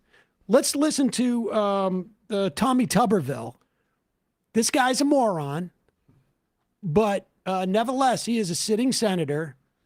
Larry Kudlow, who long ago, I mean, he's always been a Reagan-era hack, but this gets even just sort of like embarrassing even for him. Listen to Tommy Tuberville with his, I don't even call it conspiracy theories. I mean, there's blatant lies.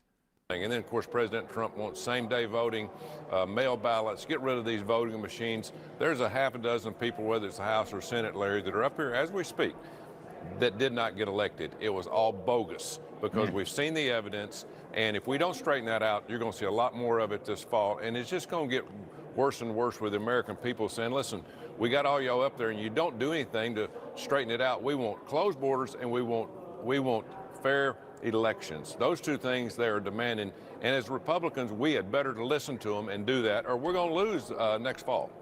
A lot of states, don't even have an ID picture. And by the way, I vote in the state of Connecticut. You don't need an ID. You don't need a picture. You could show them a credit card, Senator. Anybody can get a credit card, any kind of credit card. You could show them a debit card, and that's sufficient. Many states allow driver's licenses. Well, anybody can get a driver's license. Some states are allowing illegals to get driver's licenses for commercial purposes. So the SAVE Act would eliminate that stuff. It's very important, but you got to make the case. I don't hear many people making the case. And Okay, two things. One, that drunkard just sat there and let a sitting senator say that there are senators and Congress people who are serving right now who did not get elected. And he didn't even bat an eye. Now, maybe you didn't hear it. Maybe you didn't hear it. Maybe it just didn't register. But on top of that, we have had this system of voting for years. They have done investigations after investigations, starting like during the Bush administration. Karl Rove fired a bunch of U.S. attorneys because they wouldn't bring any cases of voter fraud because there aren't any. The idea that there is a cohort of undocumented immigrants who are not eligible to vote in elections are going out, getting credit cards, getting driver's licenses, and using those to vote. They are not able to register. They are going to fraudulently register, fraudulently vote, or somehow assume the identity of other people who are have the right to vote and hope that those people don't show up at the voting polls afterwards is just insane. Risking that if you're somebody, well, there's just so much to say here. One, you'll see that Fox News will continue to traffic in election denial when they are no longer besmirching a private company, because Dominion Voting Systems got a settlement from them for a little under $800 million. So they'll spread the conspiracism, but just not about any particular company. The other thing is that our Congress is already deeply undemocratic, and it's tilted towards the Republicans. There was an analysis by the Brennan Center about 2024 that showed that if there was no partisan gerrymandering, which Republicans have disproportionately engaged in up to this point, that there would be 16 more Democrat-leaning districts in this country. And that's just the House. Then we can go to the Senate. I like to use the statistic because it's so easy to draw on. But when Biden was elected, there were 50 Democratic senators and 50 Republican senators. The 50 Democratic senators represented 40 million more people than the 50 Republican senators, meaning already embedded in our institutions is an advantage to the Republican Party. Just by its nature, the fact that Montana has 2 senators, or Wyoming or whatever, and California and New York have 2. So it's already undemocratic in their favor. And yet they are still bitching about it in this way. One, to follow Trump's election denialism. Mike Johnson's talking about how people don't have faith in our elections. Who's the number one culprit of that? You know, the guy that led the coup or tried to do a coup in this country, and that Merrick Garland and the Biden administration chose to not hold accountable during that time period. They prosecuted the crazy supporters, I think rightfully, that were storming the Capitol. But how about the people that fomented this? That's part of the problem here. There was no accountability. There's been no accountability for anything for decades for Republican criminality in particular. There was no urgency. We spent the last year plus of Biden's administration trying to get him to stop doing a genocide. And now we're going to see what the results are. And it's going to be scary. Like, I mean, in states like there's a key Senate race in Texas. And I'm just thinking about like Representative Castro said that reported to a local paper and said that at there are National Guard that are in plain clothes at some of these like ICE and DHS operations in that state. Did I say Ken Paxton? I meant to say Greg Abbott. Either way, whatever. In Texas, point being is Greg Abbott is going to be on board with, I would say, the Trump administration's maximalist intimidation tactics when there's a key Senate race coming up in the fall. And I just want to be clear here on what the SAVE Act that Kudlow was talking about in that clip. The SAVE Act would basically say that you need a specific type of ID. It would either be a real ID or a passport. According to the Brennan Center, half the country doesn't have a passport. More than 21 million people don't have a paper birth certificate. I know my birth certificate does not have pictures on it. There's no pictures on these birth certificates for, I don't know if there's any. And what picture would they put on there? You as a baby? Millions of women's birth certificates, obviously, do not match their current names because they have taken their husband's names. So the SAVE Act is a way to just disenfranchise millions of people. And then the other part of that is what Emma was just bringing up. The idea of like, what are all these ICE guys going to be doing on election day? What are they going to be doing the day after, election? They're going to come in and they're going to do 2 different things. One, they're going to surround these ballot places and intimidate people. And then they're going to collect the ballots. Here is Steve Bannon, basically saying that's what's going to have to happen. You're damn right. We're going to have ICE surround the polls come November. We're not going to sit here and allow you to steal the country again. And you can whine and cry and throw your toys out of the pram all you want, but we will never again allow an election to be stolen. You're damn. Yeah, this is the guy we're supposed to be working with, the populist. And so, and I mean, all of that election denial, which was, can't believe they can't let go of this. There was a reason for it. And it is this, because they are operating on this basic premise that 2020 was stolen. They don't want now, of course, 2024 somehow, They're the the thieves took away.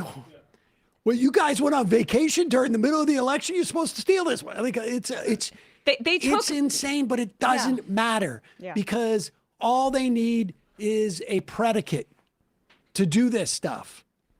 They took the lack of popular will that they would have with this administration as a given, and people should probably understand that. Like, they are banking on the fact that they do not have the popular will. It's why they went so maximalist with the one big ugly bill, destroying healthcare for millions of people in this country and slashing taxes and giving the biggest tax break in decades to the rich, proportionally, they're smashing and grabbing, and they know that they're not going to have the democratic will. So what is the end result of it? It's also, this is a Nazi lie. The whole thing is the great replacement theory. The whole thing. And It's because Republicans are outnumbered. right. And so they pretend like the illegals are coming in and risking their status and getting voluntarily trying to, vote in a municipal election and risk getting sent to some sort of concentration camp by stealing somebody's identity. They're trying to make that claim that that's happening en masse. It's classic scapegoating. I mean, there's no answer for how the everyone's wages suck. There's no answer for why Republicans win election except the for and other. It's a classic Nazi playbook. Let's play this clip of Donald Trump doubling down on the SAVE Act. And someone's asking me, Bog, you mentioned the SAVE Act being filibuster proof. How will it be filibuster proof? I will talk about that after we hear this, see this clip. Donald Trump, it's 21A, I think it was. Mr. President, what exactly did you mean when you said that you should nationalize elections, and which 15 states are you talking about? I want to see elections be honest, and if a state can't run an election, I think the people behind me should do something about it.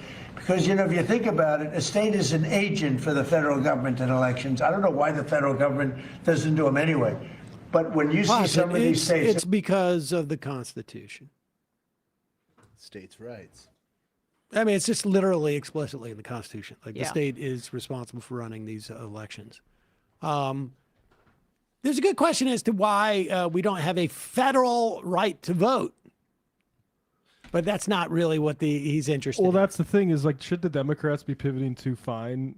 If this happens, and obviously it would be a power grab that'd be tough to maybe recover from. But there's reasons the right likes the states to have control of the elections and not the federal government. I don't know. Well, you can impose a federal right that states are obligated to respect.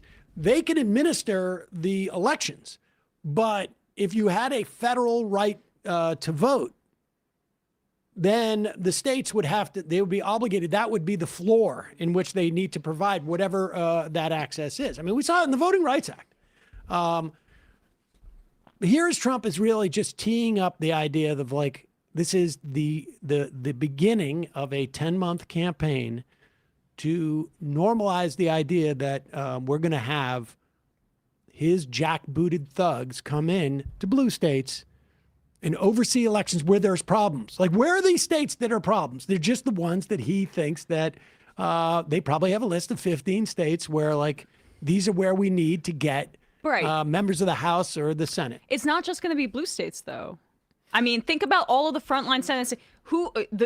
Abbott's going to be a eager collaborator. Yes, How in the about red state, they can do it themselves. Alaska's going to be in play with Peltola and entering that race. I mean, that's the kind of thing where that might be even more dangerous than blue states when you have a Republican collaborator as a governor. And if a state can't run an election, I think the people behind me should do something about it. Because, if you think about it, a state is an agent for the federal government in elections. I don't know why the federal government doesn't do them anyway. But when you see some of these states about how horribly they run their elections, what a disgrace it is, I think the federal government, when you see crooked elections, and we had plenty of them, and by the way, we had them last time, but go to 2020 and look at the facts that are coming out. Rigged, crooked elections. If we have areas, take a look at Detroit, take a look at Pennsylvania, take a look at Philadelphia. You go take a look at Atlanta. Look at some of the places that horrible corruption on elections. And the federal government should not allow that. The federal government should get involved. These are agents of the federal government to count the votes.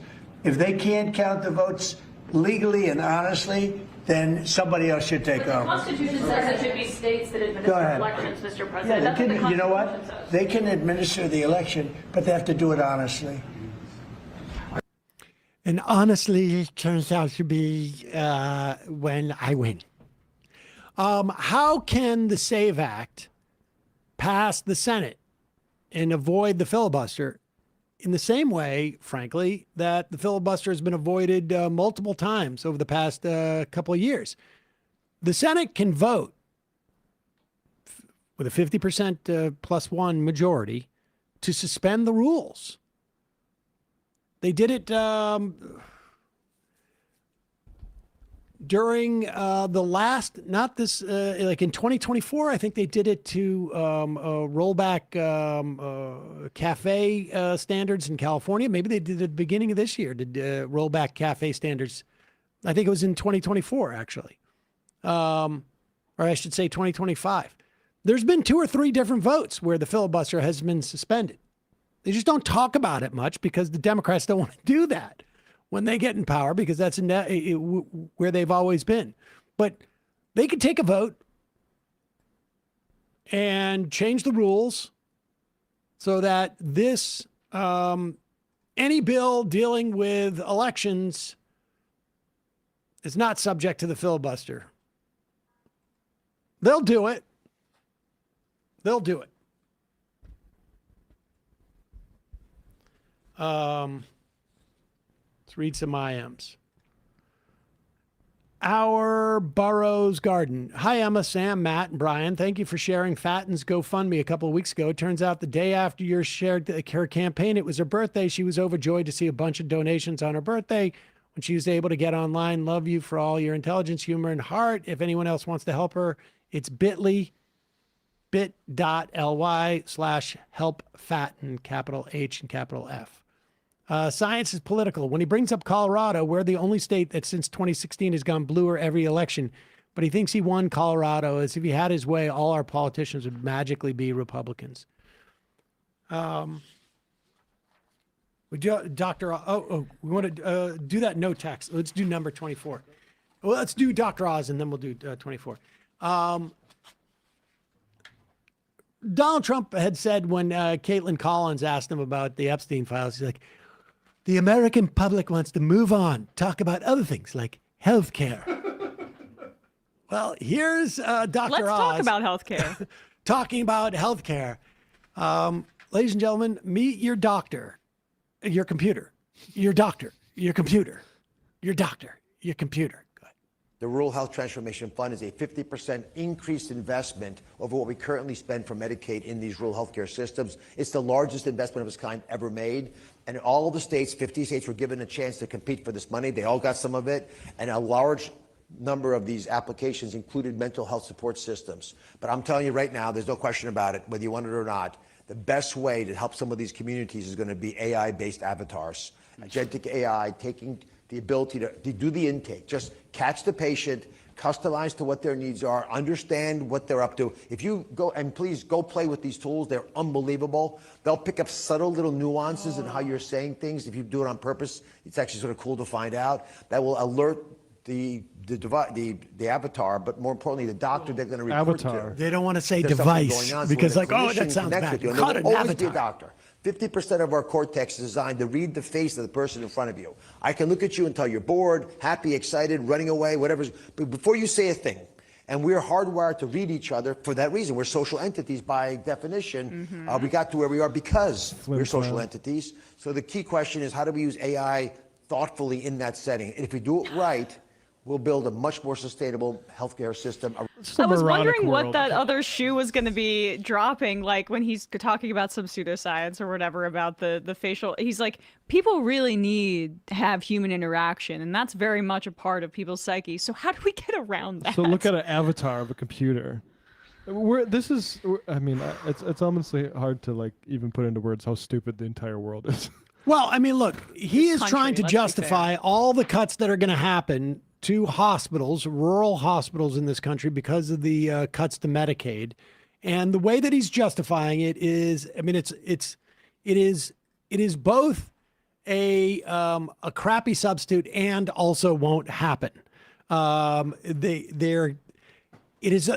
a fascinating two-step. One, all of these hospitals are going to go away, and two, here's something that is magical that is going to replace it, but it's not actually going to come. Like when journalists talk with, like, you know, whether Kudlow having Tuberville on, or journalists talk about agentic AI, in the context of this, hundreds of American rural hospitals have vanished, maps show closed by state. This is just obvious result of our policy and lack of actually funding these things. reporters should throw their shoe at these people like that guy threw it at George Bush. Like, there's nothing left to say here. You're being insulted. You're peddling the dumbest. We have a civilization to try to maintain here, and people can't even stand up to this. Oh, we're going to have an avatar talk to you because humans are evolved to look at faces. Can people grow up? Matt, you seem a little distressed when you say that. You could read his face, huh? Yeah. Using that 50%. I mean, they should blast this clip all over, any Facebook. If there's people who are older than 50 that are using Facebook, because I was reading somebody weeks ago, and I'm sorry, I'm forgetting who the reporter was saying that Besant clip of him saying, if you have a mom and pop real estate thing and you're own 10 to 12 houses. homes, that apparently on Facebook that clip went mega viral, hitting that demographic of people where they are, and them being this is so unrealistic. I mean, making them look incredibly out of touch. This is, for my money, another one of those. Here he is talking about how their plans for saving Social Security and Medicare, their plans, and this is going to come as a huge surprise, just work a little bit more, buddy. It's all good. If we could get the average American, because they feel healthy, they're vital, they're strong, they have agency over their future, to start working a year earlier, right out of high school, or work a year later, not retire, or work better during their pause it for lifetime 1 because they're second. healthy. I mean, just FYI,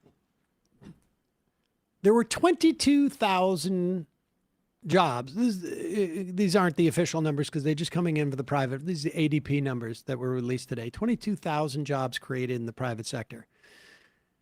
Just to keep up with population, you need about anywhere, I think, 150,000 jobs per month. Keep up with population. So it's a net negative 130,000 jobs, approximately. I would also say that we're probably going to see net negative jobs in the public sector. This I think, comes out Friday. It's not because when you graduate high school, you're like, I don't feel like getting a job. I'm just going to chill for a while. And at age 66, or actually retirement, incidentally, 67 now. For people my age, it's going to be 67. It's raised. You're not sitting around at age 67, 68 going, yeah, I just got one more year in me. For 60% of the jobs that are out there. Certainly for Dr. Oz's job. Yeah. I would imagine he gets driven everywhere. I mean, it's just amazing. Saying that people are vital in what group they like of people crudité. Really feels like they're empowered over their healthcare right now. This is the Republican plan. Well, building off of what Alan Grayson said, it's get sick and die, but now it's drink raw milk and purchase these supplements and then get sick and die. Because all of their healthcare plan, no matter how much kind of Nazi coded propaganda and blonde people they can put in their videos drinking raw milk or whatever, is not going to change the fact that people can't afford their healthcare, and it's just getting worse and worse. California Resistance says, Sam, 67 is full retirement, 62 early. Yes, 65 was full retirement before. He's worth $100 million, by the way. Let's keep playing his idea here for how we're going to save the country. To start working a year earlier, right out of high school, or work a year later, not retire, or work better during their lifetime because they're healthy. Retire? It would generate about $3 trillion. $3 trillion to the U.S. economy. For investors. That would more than remove the debt. It would provide us unbelievable strength because the taxes on that $3 trillion would allow us to keep Medicare Part A solvent, to make a trust fund. It would allow us to make Social Security healthier, tremendous downstream benefits. But to do that, you actually have to invest in making sure people want to work the extra year. And if we could get there's another way, incidentally, to make that trust fund solvent. The money's being generated, it's just being hoarded at the top. Take the cap off. Exactly. Take the cap off so that you're actually taxing all of the income, not just the first $160,000 of the income. We could expand coverage in that scenario. He's basically saying, incidentally, put up the profits graph. We have the highest amount of corporate profits, I think, ever in this country. Oh, yes. In modern, Modern history. Okay. And understand that productivity is up. This is what is happening. This is after-tax corporate profit margin. There's two things that are happening here. One is people are more productive, just like Dr. Oz wanted. But guess what? Those people who are being more productive, they are not getting the money, the same share of what they are producing. The other thing is that taxes are that much lower. And so we are watching after-tax corporate profit margin, the highest since 1947, at the very least. That's 80 years. Coincidentally, at a time where not coincidentally, I would say, just to stress, at a time where the economy is less actually delivering for less and less people, broadly speaking. Can you put that I'm sorry, chart up? the corporate profit in the 50s was lower. There's better. Which chart? I just sent one just because it ties in with what we're talking about here. Just like in terms of corporate profits. There you go. It's This a is big also swindle. wealth of the top 0.00001% relative to national income. It's going back to We've been invaded, folks. There's been an invasion. But look at the Great Depression there. Like, I mean, in terms of the richest of the rich, we are blowing away the Gilded Age. But it's probably immigrants. Probably immigrants is the problem with everything. Probably. Well, Elon Musk. Yeah, no shit. Touche. A lot of the South Africans, I guess I will co-sign on that. Yeah, the whole PayPal mafia.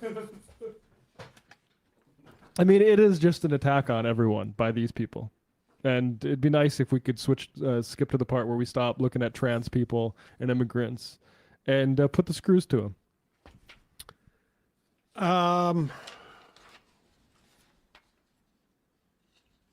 What should we get to here? Oh, I sort of like number 11. This is pretty fun, I think. Okay. This is pretty healthy. And apropos of Ken Klippenstein telling us that ICE at all different levels are becoming more and more demoralized.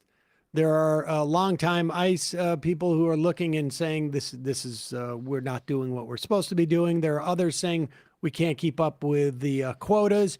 You see ICE lawyers coming in and begging a judge to hold them in contempt so they can go into jail and get sleep for 24 hours. I relate to that, by the way. I mean, she's saying this publicly, right? I mean, and remember, we've talked about if you find out that ICE thugs are staying at your hotel that you're working at, good to let people in the community know, because why wouldn't you have a party at like 2 in the morning or 3 in the morning and let them know how happy you are that they're there by honking and also if you see some ICE guys that are at, let's say, a restaurant eating food or maybe having a drink, let them know how excited you are that they are there. These folks in Minneapolis saw a squad of off-duty terrorists from ICE having breakfast yesterday at a Mexican spot of all places. Not the one that was reported that ICE agents ate in Minneapolis at a Mexican restaurant, then came back hours later and arrested the people that served them. Disgusting Nazi stuff. So. And here they are.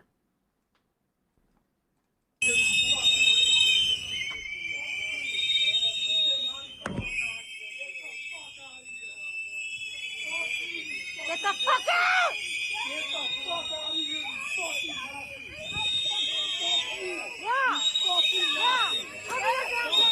That Hell I really yeah. appreciated. Take that. His face wasn't covered, so he had to show restraint.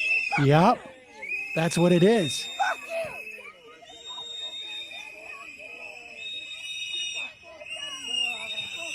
A lot of frozen ponds these guys drive in.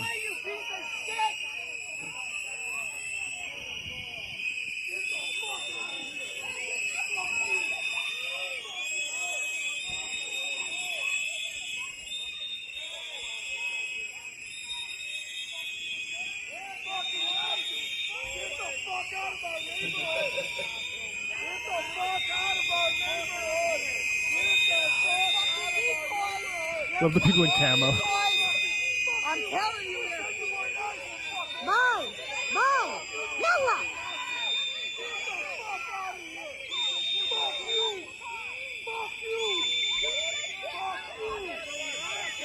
Greatest city. Proud to be an American. Richard!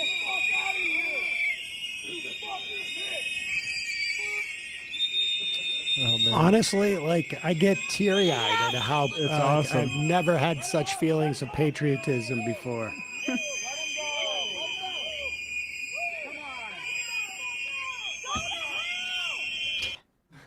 Go to hell. I love it. Yeah, it's so That is good. fantastic. People could be inside being warm, and they choose to get out there with their whistles and call these people Nazis. It is, I mean, that's amazing.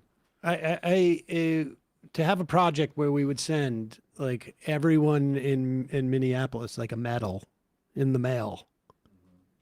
It's like 450,000 medals.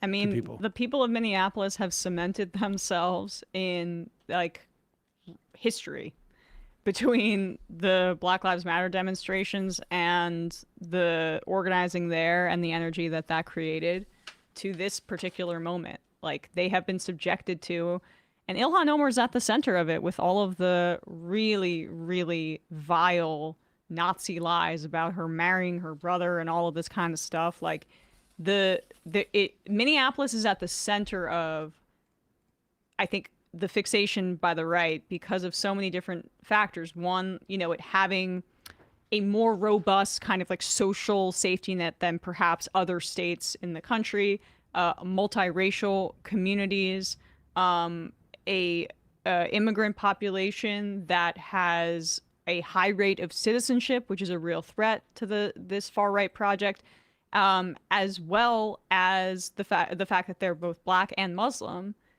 is, I think, kind of, you can see a lot of where we are in history right now for why Minneapolis is being targeted, like the racism, but also the Islamophobia, which has been the central bigotry in terms of state power of the 21st century in this country, and the central boogeyman that has resulted in the rollback of all of our civil liberties, including the creation of the very agency that is terrorizing that community, ICE and DHS. I mean, it's a threat to the Republicans because it's white people with a head on their shoulders. People always talk about Ilhan Omar's district as if it's majority Somali. It's not. It's majority white.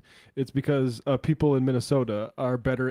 And it's not to say it's perfect at all. There's obviously massive segregation in the city, just like there's all of American cities. But in terms of like having a better, I mean, look at the solidarity we're seeing from all these folks now, just for Somali immigrants.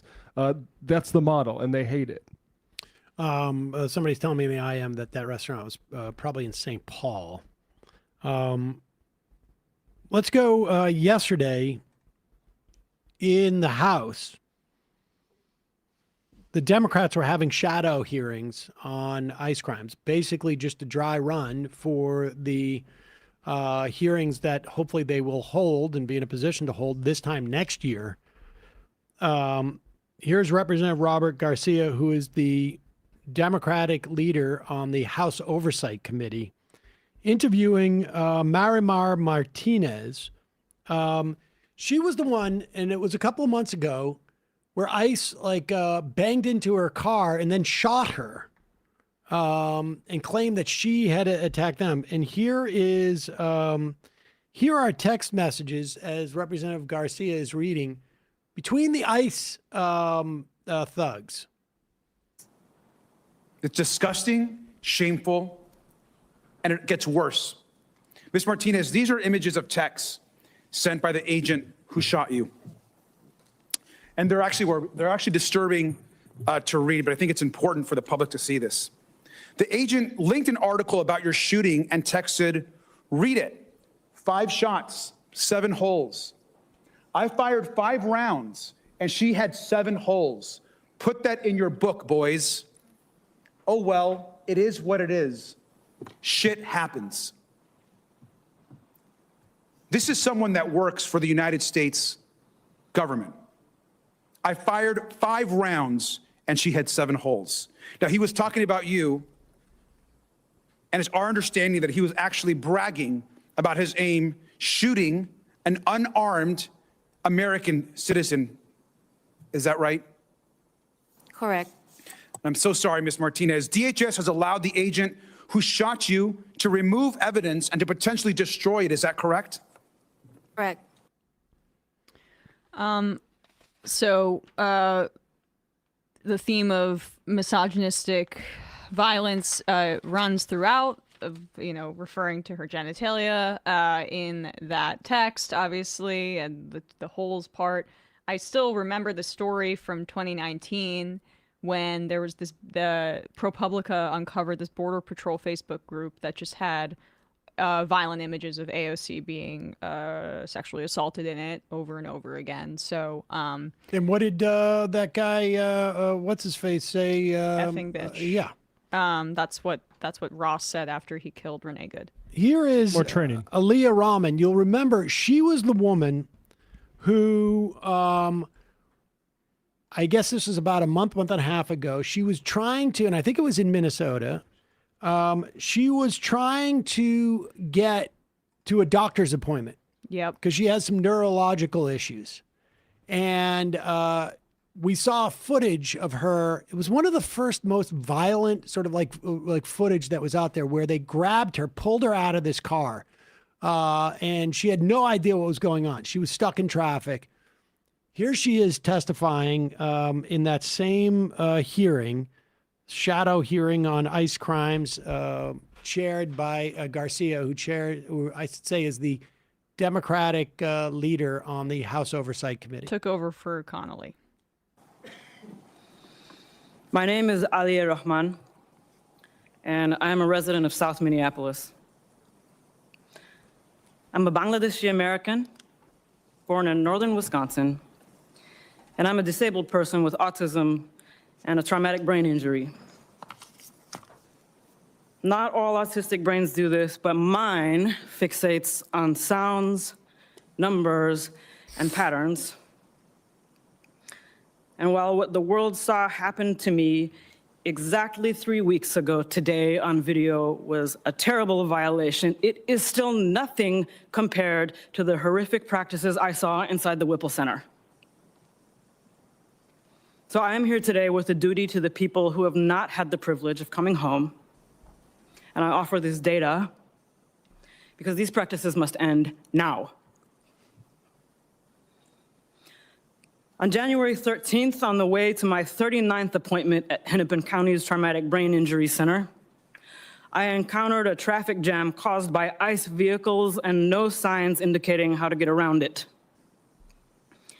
I had not wanted to pull into a blocked, chaotic intersection, but verbally agreed to do so and rolled down my window after an agent yelled, "Move, I will break your effing window." His first instruction. Agents on all sides of my vehicle yelled conflicting threats and instructions that I could not process while watching for pedestrians. Then the glass of the passenger side window flew across my face. I yelled, "I'm disabled," at the hands grabbing at me, and an agent said, "Too late." I felt immersed in a pattern, and I thought of Genoa Donald, an autistic black man killed by police during a traffic stop in 2021. I remembered Mr. Sliberio Gonzalez, who was killed by ICE in his vehicle last year. An agent pulled a large combat knife in front of my face, which I thought was for cutting me, and later learned was used to cut off my seatbelt. Shooting pain went through my head, neck, and wrists when I hit the ground face first and people leaned on my back. I felt the pattern, and I thought of Mr. George Floyd, who was killed 4 blocks away. I was carried face down through the street by my cuffed arms and legs while yelling that I had a brain injury and was disabled. I now cannot lift my arms normally. I was never asked for ID, never told I was under arrest, never read my rights, and never charged with a crime. Approaching the Whipple Center, I saw black and brown bodies shackled together, chained together, being marched by yelling agents outdoors. I continue to hear the word bodies because that is how agents refer to us.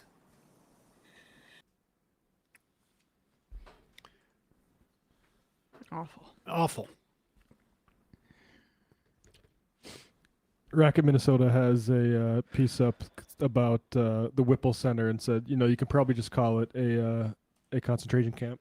Whipple Center is at Fort Snelling, which is was the first like concentration camp in the country, I think. At least when I've seen the evidence. If you told me that we did one earlier in our colonial history, I would believe it. But the first one, earliest I've seen, is the 1862 photo of the Fort Snelling concentration camp for Dakota people, which is a shocking image. I'll actually pull it up here, and it's literally 500 meters from where this is at. Just a recreation of this. Here is this picture. It was 1862. It was following the U.S.-Dakota War. And they moved Dakota... Mainly women and children. Women and children into this compound, this concentration camp. Right on the banks of the Mississippi, right by the airport. If you fly into Minneapolis Airport, you basically fly over this. I mean, many people died of measles in in Fort Snelling during that time. I would imagine that the building of that concentration camp at that site is as much of a coincidence as when Reagan launched his campaign in Mississippi as a dog whistle to segregationists. Or appeared there at very least in his campaign. I mean, this is the type of stuff. I mean, it's good that Democrats are doing this type of thing. I don't know how much coverage it's getting on the mainstream press, but people should understand that the value of this is really about essentially what is going to be a fight that is going to have to be waged by the public against these federal thugs. They're going to be going from city to city. They're going to attempt to create a justification for more of a lockdown so that they are able to do this, particularly during the election. Here's a Reuters Ipsos polling on percent saying immigration policy is headed in the right direction or is off to the wrong direction. You'll notice G. Elliott, or I think Reuters here mentions Kilmar Abrego Garcia, and basically at the high point of saying it was on the right track. And ever since then, it's been good pollster too, and credit Chris Van Hollen, like 100%. Remember how many the dominant strain? Here it is. That's Matt Iglesias used that opportunity. Biden's favorite writer. At Welcome Fest, the Abundance Fest for New Dems in the third way. Bad groups create bad incentives for Democrats. That is a true statement. And it's actually happening in this photo, just not the way that they exactly, yes. Because he puts this picture up. More Democratic lawmakers visit El Salvador, see Abrego Garcia wrongly deported by the Trump administration. That's Matt Iglesias saying they shouldn't do that. He was wrong. Well, keep this up too, because what's also telling about this is that they don't see themselves as a group. Yep. They're just normal. They're just the norm. They're just the average. This is the dynamic that we see over and over again, particularly with this ideology. I'm not political. I just follow the data. I'm not political. I don't have an agenda. Practical. I'm just doing what is competent, definitionally. And yet it is their ideology that that makes them sort of both wrong in many of these instances. Iglesias was also famously wrong about Iraq, if I remember correctly. I mean, he was a young kid.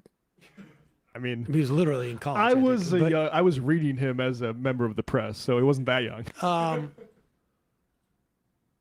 But the bottom line is just the idea that they're not a group. They're a group. They have an agenda too. It should be rejected. A little more of a group than like the popular popular opinion of the base of the party that they're trying to lecture. We're not a group. The New Dems, Third Way, the Next 50, the Reid Hoffman funded. Let's get fest. Reid Hoffman in here. We need to have all hands on deck. You know, has Iglesias said anything about Hoffman's Epstein ties or? Iglesias' most recent thing was we need to be positive about billionaires. Well, poor timing. We're kind of on this topic. What I sent in Slack. Oh yeah, this was fascinating. Just a reminder. Now look, I have the longer time codes in there. I think this is when people like ask me what is your problem with Ezra Klein's opinions. Okay, can I offer one up? Him saying, for example, a few months ago that Charlie Kirk. No, well, that was bad. But also. That was bad, but that Mary Gluesenkamp-Perez and Jared Golden should have as much say in the future of the Democratic Party as Zoran Mamdani and Bernie Sanders. Those two absolutely horrific Democrats voted for an increase in ICE funding after the Renee Good shooting. And then both Golden and Gluesenkamp-Perez, they weren't shamed like Swazi was into changing it, just voted for the continuing resolution for DHS Golden, funding. to be fair, Jared Golden, he's retiring. Oh, so he can't be the future of the Democratic Party, right? Because he's not going to even be in Congress anymore. It's a little weird. But he could be at Welcome Fest 2026. And Gluesenkamp, I mean, God knows where she's going to be in 6 months. But this is what I find fascinating, and I think that I want you to try and ignore what his opinion actually is in this, because it's obviously blinkered. But think about how it was formed. Mm-hmm. This was from when was this? 6 months ago. 6 months ago, right? And so just ask yourself more than 6 months ago. This is July of 2025, but 7 months, 8 months. Ask yourself, how was this opinion formed? Go ahead. I think I should say, before I start this episode, where I am on the Epstein story. If you force me to give you my best guess, given what we know, I think this guy had a lot of very powerful friends. I think this guy was a predator and a pedophile on an extraordinary scale. And I think those sides of his life were mostly separate. I don't think there is a list of bold-faced names somewhere. The reason I don't think there's a list is there's been a lot of big law firms hunting for cases here. There is a lot of money to be made in suing anyone connected to Epstein. No. Very, very powerful firms, to say nothing of big media organizations, firms and organizations that have the money to hire the best investigators, the best journalists. They're just not finding it. Does that explain everything? No. Does it resolve everything? No. Does a plea deal Epstein got in Florida look weirdly sweet? Yeah, it does. Does Epstein's death seem weird to me? It does.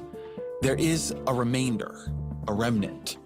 They'll probably never be resolved. I am going to combust. Okay. All right. Just to look at that video. Okay. Remainder, a remnant. It just like occurred to me the other day. I don't know where this came up, and it occurred to me like, what? Why did you form that? like, okay, I get the thing, like there's lawyers been looking and this and that, but of course all this stuff has been under wraps and whatnot. The lawyers or the press would have found it is a crazy thing to say in America in 2025. Absolutely. In fact, I mean, we now have evidence that, like, no, they specifically did not. But I'm most interested in the idea of, like, how you could make an assessment that there were two separate worlds and that there was no crossover between the sex trafficking and these very powerful network of people that, like, how could you, all the other stuff I could see, okay, how come it hasn't come out? It's just like a normal skepticism. But to think that these are siloed in that way, I feel like somebody would have to say to you, you know, I was close with Jeffrey Epstein, but you can believe me, I was never involved in any of that child. I had no idea. Someone could say that to you, but I don't know who could have said something like that to you. And then I remembered this debate on the All In podcast. David Sachs and the All In guys, and the All In guy and David Sachs were on one side, and then Ezra Klein was on the other side with, of all people, our boy Larry Summers. Stock market numbers. So you need to add to that. Now, look, listen, showing up, I've been on a podcast with 20 people out in the Jubilee thing. But I have no doubt that these are the waters that Ezra swims in. I'm sorry, but it's not. Larry Summers, I don't think, is the right theory. Reid Hoffman is the right theory. I mean, because of his connections to Epstein and Abundance being their pet project together. It could very well be, but the point being, whether it's probably both. Sure.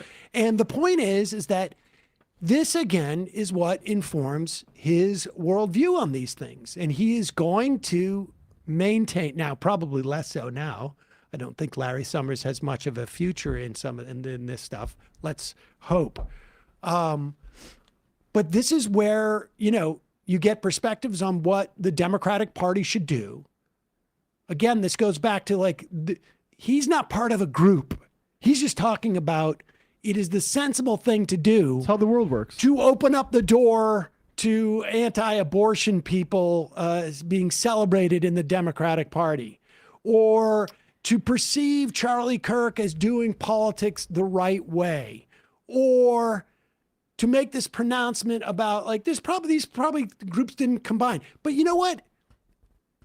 It may be it's irrelevant whether Larry Summers was, I shouldn't say irrelevant, but whether Larry Summers was involved in the child trafficking or is in some instances not the point as to what was going on in a world where all of these people skirting above the rules and have a completely different perspective on how the world operates. I was in college when I heard about Epstein and the Lolita Express, because it came out in the context of Hillary Clinton versus Barack Obama's primary thing. So all these guys that have been messaging him after that, like Elon, for instance, saying hey, can I one of the wildest parties? Or there's Jason Calacanis, who was on that Great Tariff debate too,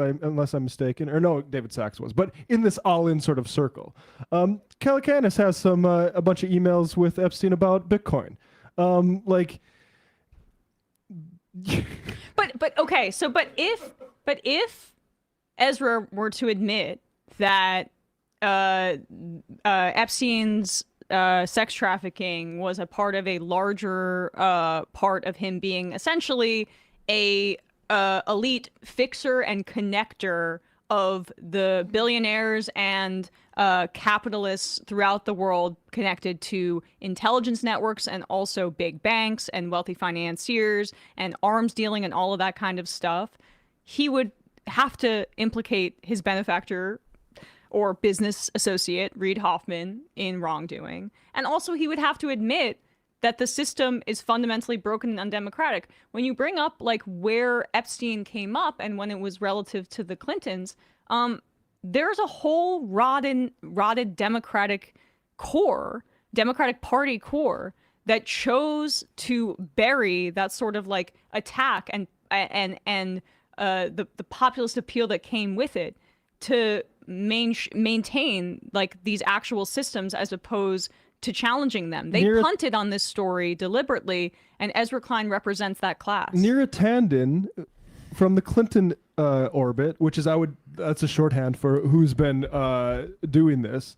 Neera Tanden put Larry Summers on Project 2029. Yeah. And by the way, she's still like invited regularly to talk about Democratic politics. Like the idea that we've moved on from this. On CNN, we were on the same side on that panel. I saw her tweeting positively about Bernie Sanders yesterday, which is just like, now. Amen, not brother. enough. She said amen, brother. I don't think Bernie would consider you guys bros, but this element of like they didn't overlap. Well, they did to Jeffrey because he had pictures of all these guys all over everywhere for all of his victims to see, so that when they thought and this is testimony, this is something that I've been saying for like a decade at this point about this, but to see FBI agents say like, yeah, he actually used this as a sort of signal to these women or young girls that, hey, I'm connected. You can't go out. You can't go outside the lines. You can't tell those to anyone because guess what? There's a picture of Bill Clinton, and guess what? He just was on my plane, and all these other Steven Pinker, all these other people that like they might say like, oh, I didn't have anything to do with that. If you had anything to do with this guy beyond like 2003, wasn't that the original like story? Whenever the story came out, like you're suspicious. It's a huge problem. It actually destroys your credibility. Yeah, and I think we've spoken about this before about how the Democrats ring hollow when they talk about democracy and how that message has essentially completely failed to yield them anything more than Biden winning in 2020 and temporarily stopping the bleeding of this Trump era. But when you're not committed to democracy internally, whether it's like pursuing a genocidal policy that less than 10% of your base approves of by sending money to Israel, whether it's we are not going to hold any primary debate about this elderly candidate that has very low approval ratings. We're going to shut out that entire process and ensure that we move forward with this candidate regardless of this mass discontent or unease within the party. But it's even bigger than that. Protecting a network of like undemocratic elite, like an elite cabal largely, right? Throughout the world that is making these kinds of decisions and circumventing democracy. We saw that Peter Thiel, Jeffrey Epstein exchange where they talk about building a new world order based on breaking down democratic institutions and factionalizing people. That is part of why people don't genuinely believe that you are representing democracy. And that you're going to be, because you have to actually respond democratically to what people are asking. Right now, all the Western governments are saying, well, there's not enough to actually like prosecute anyone based on all this. That's not really the question. Isn't whether the law should get involved. All these people, like whether it's Peter Mandelson, Lord Mandelson, these people need to be rejected out of politics, and whether that's through like the law locking them up or a press that's responsive to things and not like the New York Post saying, hey, Jeffrey Epstein, was he secretly a Russian agent? Like, these obvious lies. We need to have people realize what's happened, which is that the world democracy has been hijacked by a bunch of fucking pervert billionaires. Matt Stoller, I don't agree with everything Stoller says, but he had that great tweet about how like this is basically about how in the 1980s on this informal network, the Epstein class, you can call them that, right? It's bankers, it's neocons, it's neoliberals. I think he was writing about like it's all of that the people that skirted informal rules to enrich themselves. And Epstein was the connector for those people. And so anybody associated with that is a part of undermining our democracy. So it's not just the sex trafficking. I mean, he misses the forest through the trees when you're getting so effing granular. But oh shit, I had another point on that. That claim about the lawyers, that lawyers would have found something already. I mean, that's a pretty disgusting claim to make, because the victims are saying they're afraid to speak out because some of the accusations in here are like that they could have killed people in retaliation for this. I don't know if that's true. Yeah. It's not fantastical. It's not. What's happening at that New Mexico ranch? Yeah. I mean, where Mueller apparently knew about it. yeah, it's definitely not fantastical. And like, there's a lot of questions about how Virginia Giuffre died. It goes deeper. Look at the than way we think. Epstein talks about lawyers and like different law agencies. Well, look what happened to Epstein. Yeah. Right, exactly. But like Epstein, when people are in trouble, like owner of the Patriots or whatever, it's all hands on deck. Let's see, which law firm do we go to where we can game the fucking system? It'd be nice to have Vox do a goddamn explain. I know he's not at Vox anymore, but do an explainer about how rich people aren't actually subject to our sort of criminal laws. Here's just another thing about this though. Once in the residence, the recruiter and Epstein would work in concert to impress and intimidate the young female with displays of vast wealth, including having employees that were butlers and maids formally dressed around the house. They would also strategically place photographs of very powerful political and social figures amongst photographs of art displaying nude females in an effort to normalize the sexual abuse. Anybody who had any kind of association with that guy, even if it wasn't to get massages, which again, like I'm not going to vouch for anybody didn't get a massage, but even if it was just to take a fucking flight, you were used by him to for this incentive structure that he used to victimize women at a industrial scale. I have one more point on this, and then I will wrap up. But this should probably shatter anybody's illusions about like what Ezra Klein's role is in politics. He is there as a guard dog for the very Epstein class that we are saying is rotting our society. They're burning our planet. They're abusing girls. Like, I mean, just think like these are men that have so much financial dominance throughout the world. And they reify their narcissism through raping vulnerable girls, and it's really deeply disturbing, and or through like skirting laws so that they can enrich themselves. And Epstein was allowed for that to happen. That's what his role was. And what Ezra has done is said, liberals, don't look too closely at the systems that have brought us Donald Trump. Right. Don't look too closely and critically at the systems that are undemocratic, that people feel shut out of that they support this absolute maniac over and over again. Like, this ideology is as essential to the thriving of fascism and Trumpism as Trumpism itself.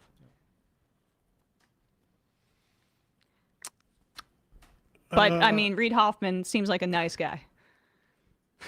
I guess. I'm joking. Yeah, I'm just he trying made to a great website called LinkedIn that apparently he gets to discuss be at the seat for democracy now because he made a fucking resume website.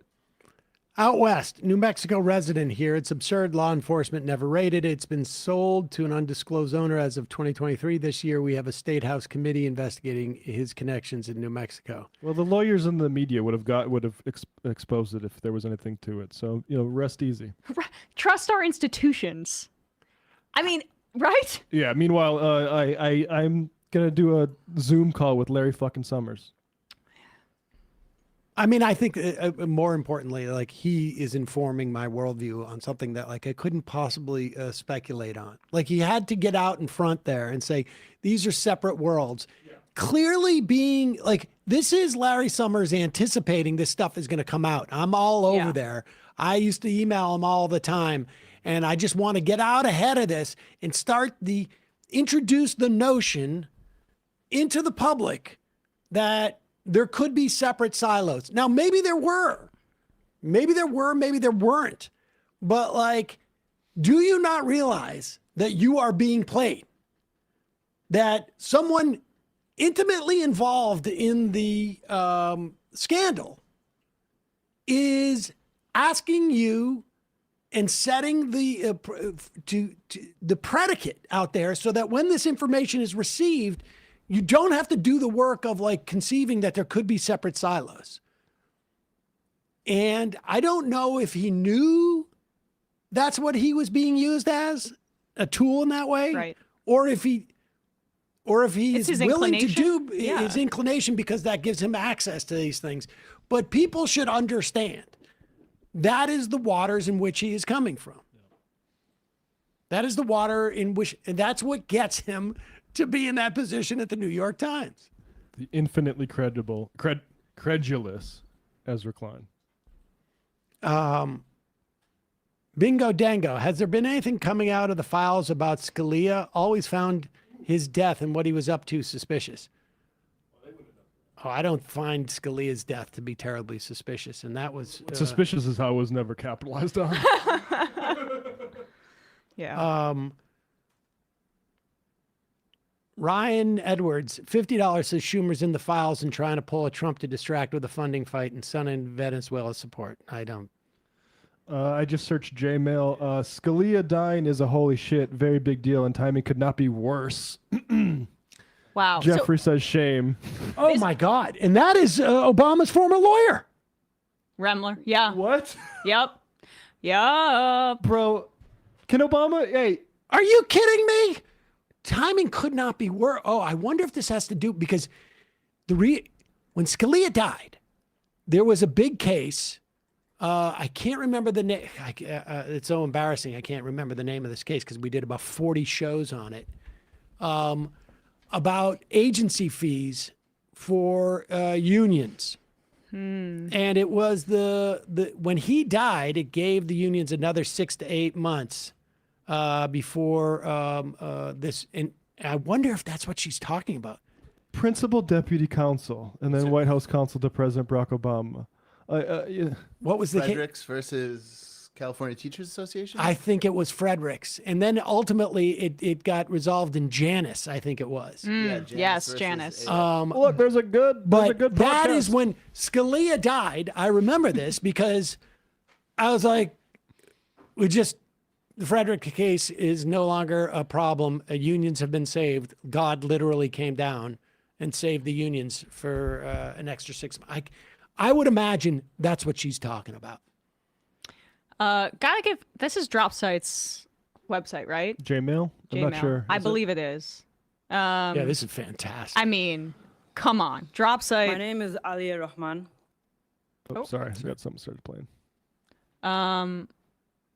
DropSite put together this searchable Jmail thing, jmail.world, and you can search the Epstein documents in a format that looks like Gmail.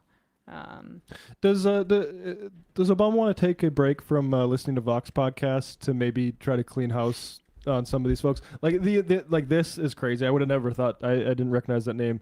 The thing where Michelle Obama's anti-Semitism advisor or whatever is basically like a psycho that talks about it's all the images of walls of dead babies. Maybe have something to say besides how we're doing our shopping.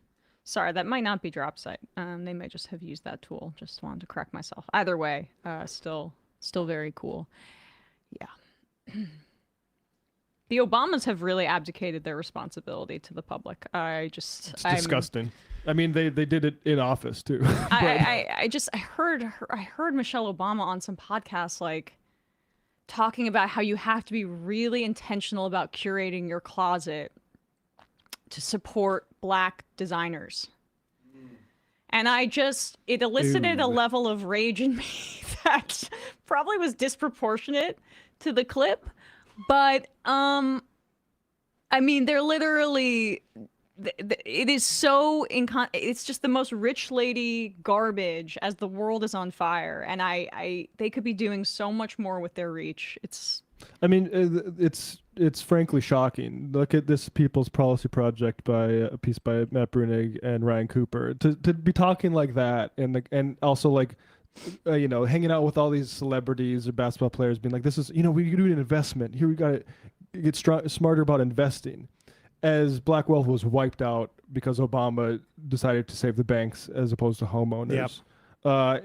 Evil. And look, there's a lot of people who will say don't say that. Dem party voters, they love Obama. They shouldn't. They should be encouraged to look critically at the wasted opportunity that was 8 years in office.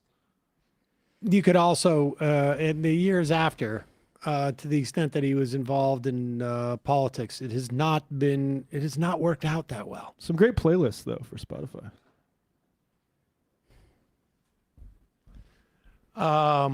Definitely not Cameron. I love how fucking granular we're getting. Okay. Oh, it's late. An internet artist named Riley Walls and a software engineer named Luke Igel created Jmail. Thank you. That's Thank you. amazing. I think it was, yeah. Evil Twink, bless you. Kentucky boy, the Clip Man himself, must see podcast. John from T-Berg, Steve Bannon practicing poll taxes the right way, Ezra Klein probably. The Massive. Does filibuster proof for the SAVE Act mean Schumer is on board with it? If so, I didn't think I could think less of him, but here we are. No, it doesn't. But Democrats you aren't really voting for shouldn't. It should not be capable of for you to think less of Schumer. You're doing it wrong if you Get to the bottom now. Yeah, you're at the bottom. Rob from Minneapolis had a roommate who always hated on illegal voting heading into the 2008 election, only to discover on election day that he was registered to vote at his parents' house in the sticks. When I refused to vouch for his residence in the district, he accused me of disenfranchising him. True story.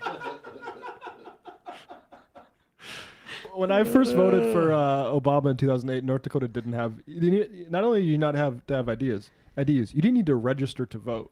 North Dakota was one of the last states that you didn't even need to register. Ben from Seattle. The point is like, still, if somebody else came in and said, I'm Matt Leck, and I'm voting, the voting people would be like, wait a second. It's not actually a problem. It's hard. Ben from Seattle. Well, this is a horrible way to find out Antifa didn't hire me as their leader. Insurance hasn't come through yet. Dark Soul. It's okay, Emma. Comedy is legal now. It's worth pointing out that it's not like mainstream media or politicians Dems push back on ICE. Even now, it's reforms. A lot of people who aren't politically inclined easily could have been breezed by this until their killings made national news. If Dem made this an actual partisan issue, these people would have at least been somewhat aware of that, I suspect. The People's Eyebrow. There are ICE branch offices in Canada, too. Kim, if you're concerned about ICE, be sure to test out their fire alarm at the hotel they're staying at 2 a.m. is best. Thank you, Emma. The Epstein class is definitely the term going forward for billionaires and elite, too. Wealthy and powerful to be held accountable for any crimes. I think it's good. I think I saw AOC or someone else using it. It's helpful. Billionaires or Epstein class, I'll take either. Interchangeable. There's not a single one better than Epstein. Layoff, payoff. Can I get some sort of funny sound drop? What for? Say, baby, put down that pipe and get my pipe up. They're going to sound tough in public and then have a side deal that lets Iran get away with everything?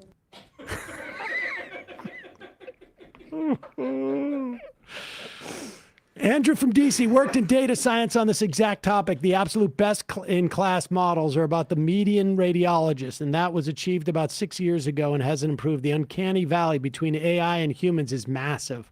Also, it's the tail unlikely outcomes that you really want a human to diagnose. All right, 2 more.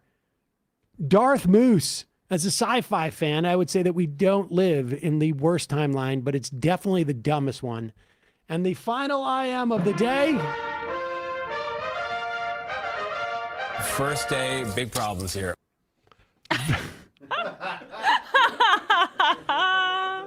Tony. Is he still the host of that show?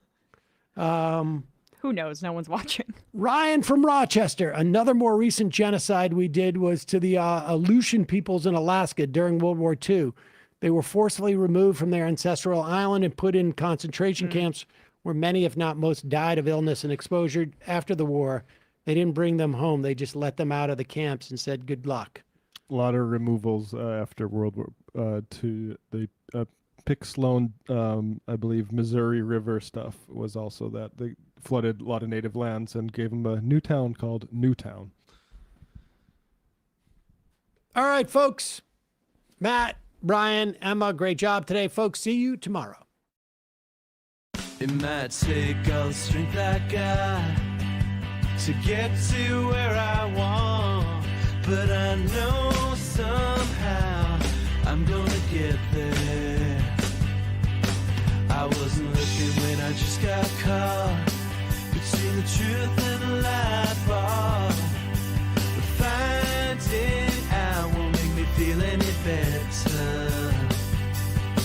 Yeah, I know the clock is ticking, but the meds are gonna kick in, and my pilot light's shining bright. I guess somewhere the choice was made for the option where you don't get paid.